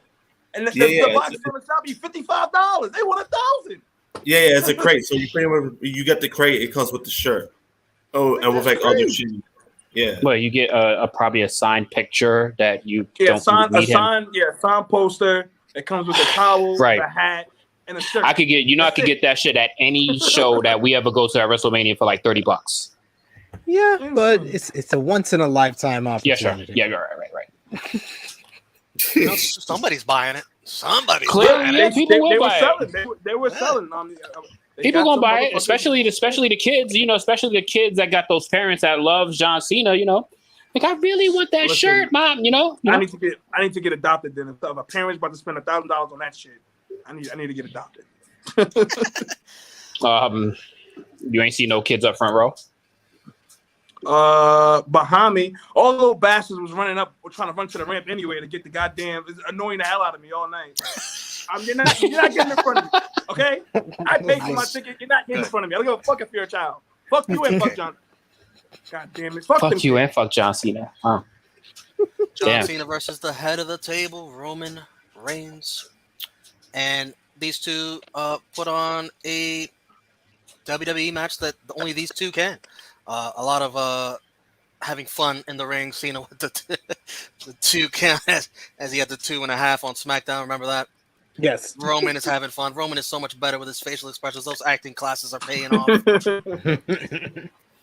Cena, in the end, does Roman Reigns' Raw, and me and Top Guy at the same time were like, great. There you go. Fucking Rock ass fucked up. It ends with. Damn, I didn't even think about that. Good shit, guys. Like fucking dummy. You did this shit against The Rock and lost like 3 minutes later. Roman hitting a Superman punch and then declares he is WWE.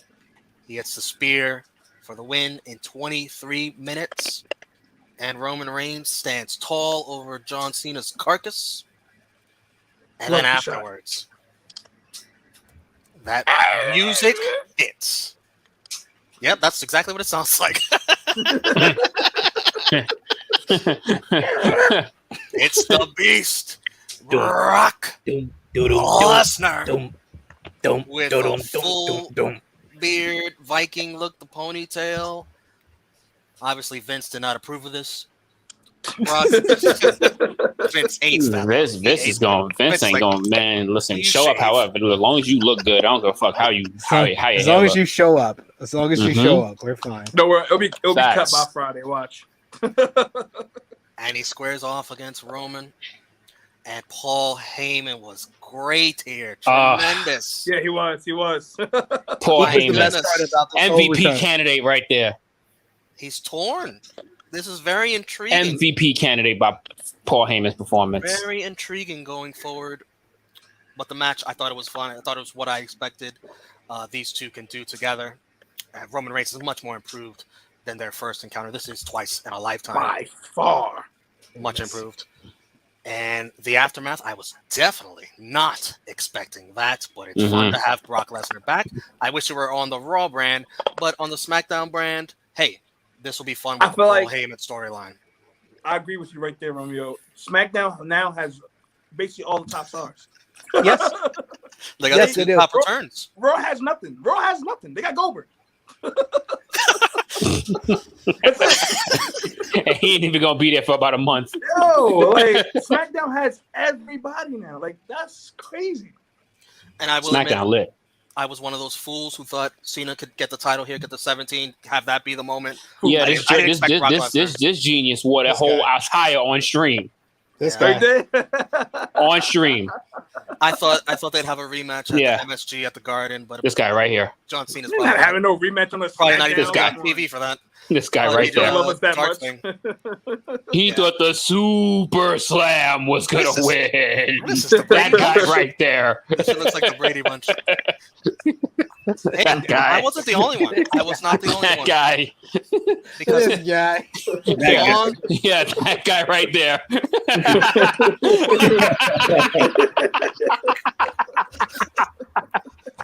On the watch along, 61% of you agree with me and pick John Cena to win. Dumbasses, man. 61% dumbasses. Well, to be fair, we won't call them dumbasses. They're from India, Kenya. I don't call them marks. Call them marks. That's not a insult. That's a term of endearment here on the Tru Heel Heat YouTube channel. But John Cena is more popular around the world than Roman Reigns. That's why Roman Reigns talking about anyone not being a needle mover or being over sounds ridiculous, because this man is not a needle mover. I love you, Roman, but shut up when it comes to that. But I thought this match. The entire watch along, we had questions. Did the Roman Cena match happen yet? When's the Roman Cena match? Is Roman Cena next? People were looking forward to this all over the world. I thought that this was an excellent main event. I thought that the two guys worked together and gave us basically the WWE main event style storytelling. We got the big spots. We got the counter of the signature offense. We got the signature offense. We got a table spot. We had the near falls that the fans bid on. It had Jesus, everything. John, will you put that move on right? Jesus You Christ. had everything you would It's been a want while, from man. a WWE style main event, and I think these guys delivered it very well. I gave it 4.25 stars. Roman Reigns is having an all-time run. This man has defeated Edge. He's defeated John Cena. He possibly will be next to defeat Brock Lesnar, and then he versus The Rock at WrestleMania. This is an Hopefully. all-timer. This is an Hopefully. all-timer. And give credit to John Cena. Obviously he had some house show matches to work himself back in shape, but he definitely brought it in this match, I thought. Shout out Stop them to even doing that. Area. Happy belated birthday. Yesterday was Aria's birthday. They were in the live chat with us. Happy birthday to you again. Oh shit, I gotta go. Yes, happy birthday, Aria. Yes, yo, get your ass to the airport so you don't. Yeah, tell them where they can find you, drunk guy, before you go, or give you your thoughts on the main event, and then tell them where they can find you. The main event was dope. 4.25, like my good brother Sid said. They delivered. This is what I'm just whatever everybody wanted, they got it, and even more with Brock returning. So hopefully something good comes out of it. 4.25. Instagram Hacksaw_J_. Oh, thank you guys. Twitter Drunken Master JJ. Facebook, my name is my name. If you know my name, you can follow, add me. But if you don't try to add me. You can follow the gang everywhere. YouTube Tru Heel Heat, Instagram Tru Heel Heat, Pornhub Tru Heel Heat, X videos, Skonex, Live Harmony, eHarmony, AOL, Microsoft Word. Go to your flight. Go. Before you See you guys later. before you go, I haven't been able to say it on screen. I said it earlier after we saw your videos. Congratulations, your first baby boy. We are proud of you. Thank the you, good brother. two-time baby making champion now. So congratulations, good brother. Go home to your baby boy and your wife. Vasectomy party coming soon, guys. Vasectomy party is coming soon. I might live stream it on Tru Heel Heat. Who knows? Yo, guys. get your ass to the airport, bro. Rated Raw Superstars tomorrow. Yes. To rewind. If you make it. Yes, make sure you watch Raw and Nitro on the flight. Absolutely. Later, brother. Yo, have a safe flight, brother. Safe flight. This fucking guy, man. Fucking dude, Joe. Yo, it's like 10 o'clock. Nigga got a flight at 12 o'clock, and it's fucking like 10:13 right now. 10:13. He got me like, yo, he might be back, yo, when we all done. When we done, he gonna be like, oh, y'all not here no more? I missed another flight. What did you think about the main event, Josh? Both guys delivered. It was way better than their first match. I mean, I never thought Cena was gonna win. There was a possibility just because since he was booked for more dates, but I mean, besides that, the match was great. Both guys delivered. I gave the match 4.25 stars. 4.25 stars from me, 4.25 stars from Josh, 4.25 from Drunk Guy. What about the top guy? What did you think? Yeah, make that across the board, man. I mean, that's literally across the board for me with that rating. I mean, I thought it was, head and shoulders better than their first match at No Mercy. Yeah. Like, it was so much better. Like, it didn't look forced. It looked like they actually had a natural chemistry. Just the shit talking between the two, it looked natural, it didn't look forced. I like the dialogue that these two had, man. It's kind of one of those things that I wish that they had a little bit of a longer term rivalry with this, because you could see a lot of potential out of this.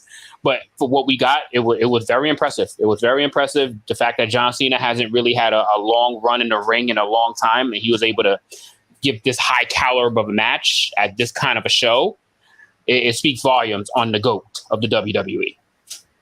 Yes, GOAT Cena was on the money. So yeah, I mean, I love this comment by Bippity Boppity whatever, which is one of the best names we've seen on the Tru Heel Heat YouTube channel. I have to give it to you, whoever you are. Next time a subscription goal is reached, live vasectomy watch along stream. Yes. Yo, what the fuck? If we hit 2K by November, you get your live vasectomy. Live vasectomy celebration. Don't say that. I ain't fucking yeah. I ain't promoting that. There goes our channel. Everything we worked for, it's gone. We'll get copyright strikes off the yin yang with that. Romeo, what was your thoughts on the main event? I already gave him. Top guy JJ. Okay. All right. So all along, it seems like we all enjoyed that. We got a couple of different comments here. Jesus. Ness wanted me to share this. I can't deal. I can't. Brock Lesnar's return was sold the best by Paul Heyman. Paul Heyman's facial expressions was that of dread, that of seeing an ex when you're there with your new girl. It was just perfect in every way, shape, or form. But that is all for the roundtable review for SummerSlam 2021. I think it's about time, Romeo, we put our thumbs in the middle. Top guy JJ, Josh, thumbs up or thumbs down for SummerSlam in 3, 2, 1. Thumbs in the middle, thumbs up, thumbs up, thumbs up. What did you give the show from 0 to 10, Josh? I gave it a 7. I thought it had 6 good matches. It was better than I expected, but yeah, it was a really good show. Top guy JJ? Yeah, I agree. I gave it a 7 as well. It literally lost 1.5 points with the whole Becky Lynch debacle. That moment should have given it an 8 at least, but clearly they fumbled it. But yeah, I would definitely give it a 7. It was a solid show. They was able to recover from that, which is actually important. They was actually able to deliver a show on a good quality after that blunder. Romeo? 7.5. I probably liked it more than these gentlemen because of, Charlotte Flair becoming champion again. That definitely. Yeah, you did get a 5-star match out of this. So you did get a 5-star match out of this. Absolutely. I should give it a thumbs up, but I'm sorry. I was just so over that Bianca booking that I had to give it thumbs in the middle. But overall, I think I give it 6.5, the highest. I'll go with 6.5 because I feel like Edge and Seth Rollins was great. So was Cena versus Roman. We had a bunch of good matches. Usos versus Mysterios, Sheamus versus Damien Priest, the opener for the Raw Tag Team titles, the triple threat for the Raw Women's Championship. But yeah, some of the blunders and that booking of that SmackDown Women's Championship is why I give it a thumbs in the middle. But overall, it's a 6.5 out of 10 for me. MVP, Romeo. The 2 champions, Roman Reigns and Bobby Lashley. Top guy, JJ. I'm going to go Charlotte Flair. Flair becoming the 12-time women's champion in a great women's match. Like it was a phenomenal match, and Charlotte pulled it off. 12. Josh. I'm going with Roman Reigns. I'm gonna agree with Josh, and I'm gonna say co-MVP for Roman Reigns and Brock Lesnar, because my biggest takeaway, you can check out my my article for Sportskeeda Wrestling that's up right now, 5 biggest takeaways from SummerSlam, but I'll give you my number 1. WWE, after 5 years, no, 6 years now, 6 years of wanting to push Roman Reigns and Brock Lesnar as the biggest matchup in WWE, they finally can hype it, and it will be highly anticipated. All it took was a heel turn for Roman, a babyface turn for Brock, and putting Paul Heyman in the middle. But finally, they have the match that they always wanted to deliver, and people will anticipate it. So those are my 2 MVPs. LVP, Josh. Them 21 people that disliked our video last night. Still the stream, bro. I love it. Top guy JJ. Yeah, I'm gonna second. I'm gonna piggyback on Josh's LVPs right there, but I'm gonna kind of go co LVPs there. Those schmucks that just like that video last night, because we didn't want to get our channel shut down.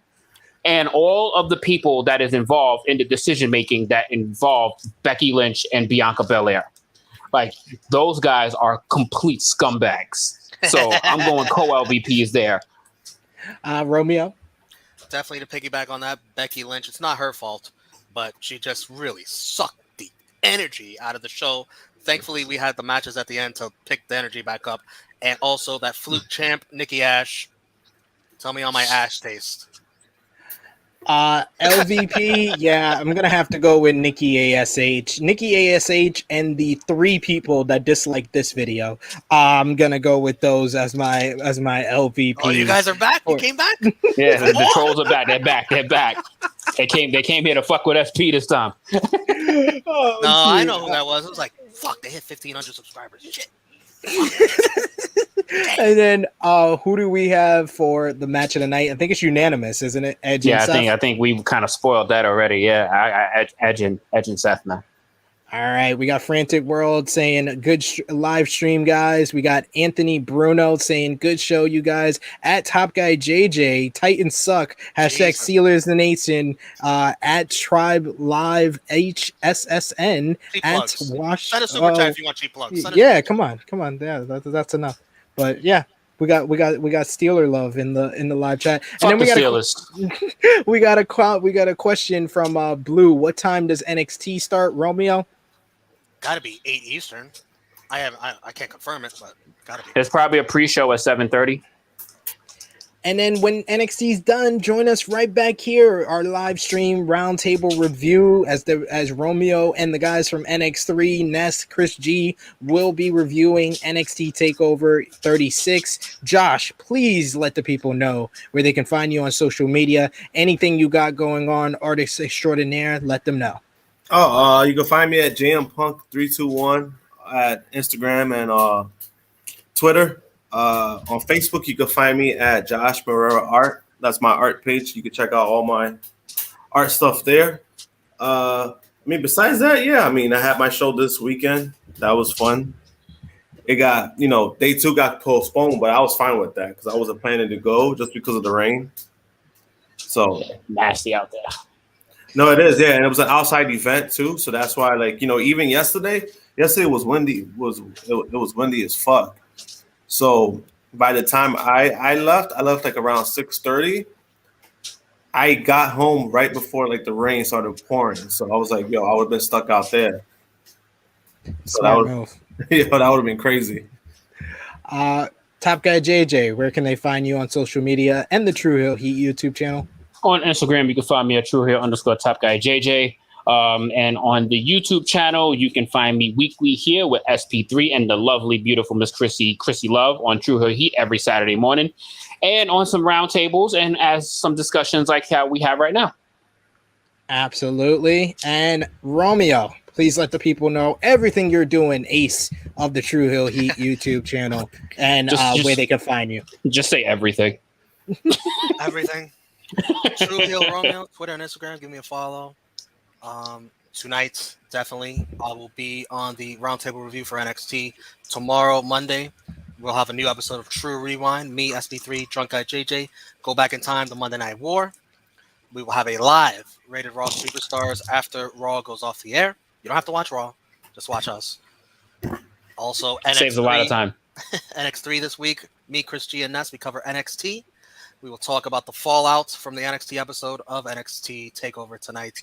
And also, can I quickly give the predictions of the Tru Heel Heat crew, how they did for the night of SummerSlam?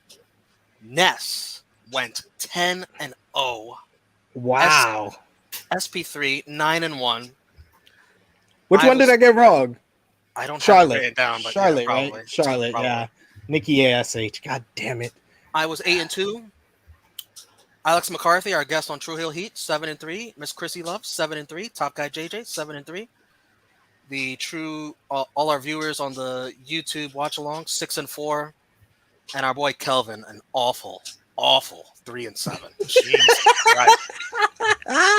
So, and anybody listens to him on news. on wrestling advice. And he called us clowns yesterday. Look at that. 3-7. How the fuck you go 3-7 on a WWE show? He went 3-7. He called us clowns, and then he woke up looking like this morning.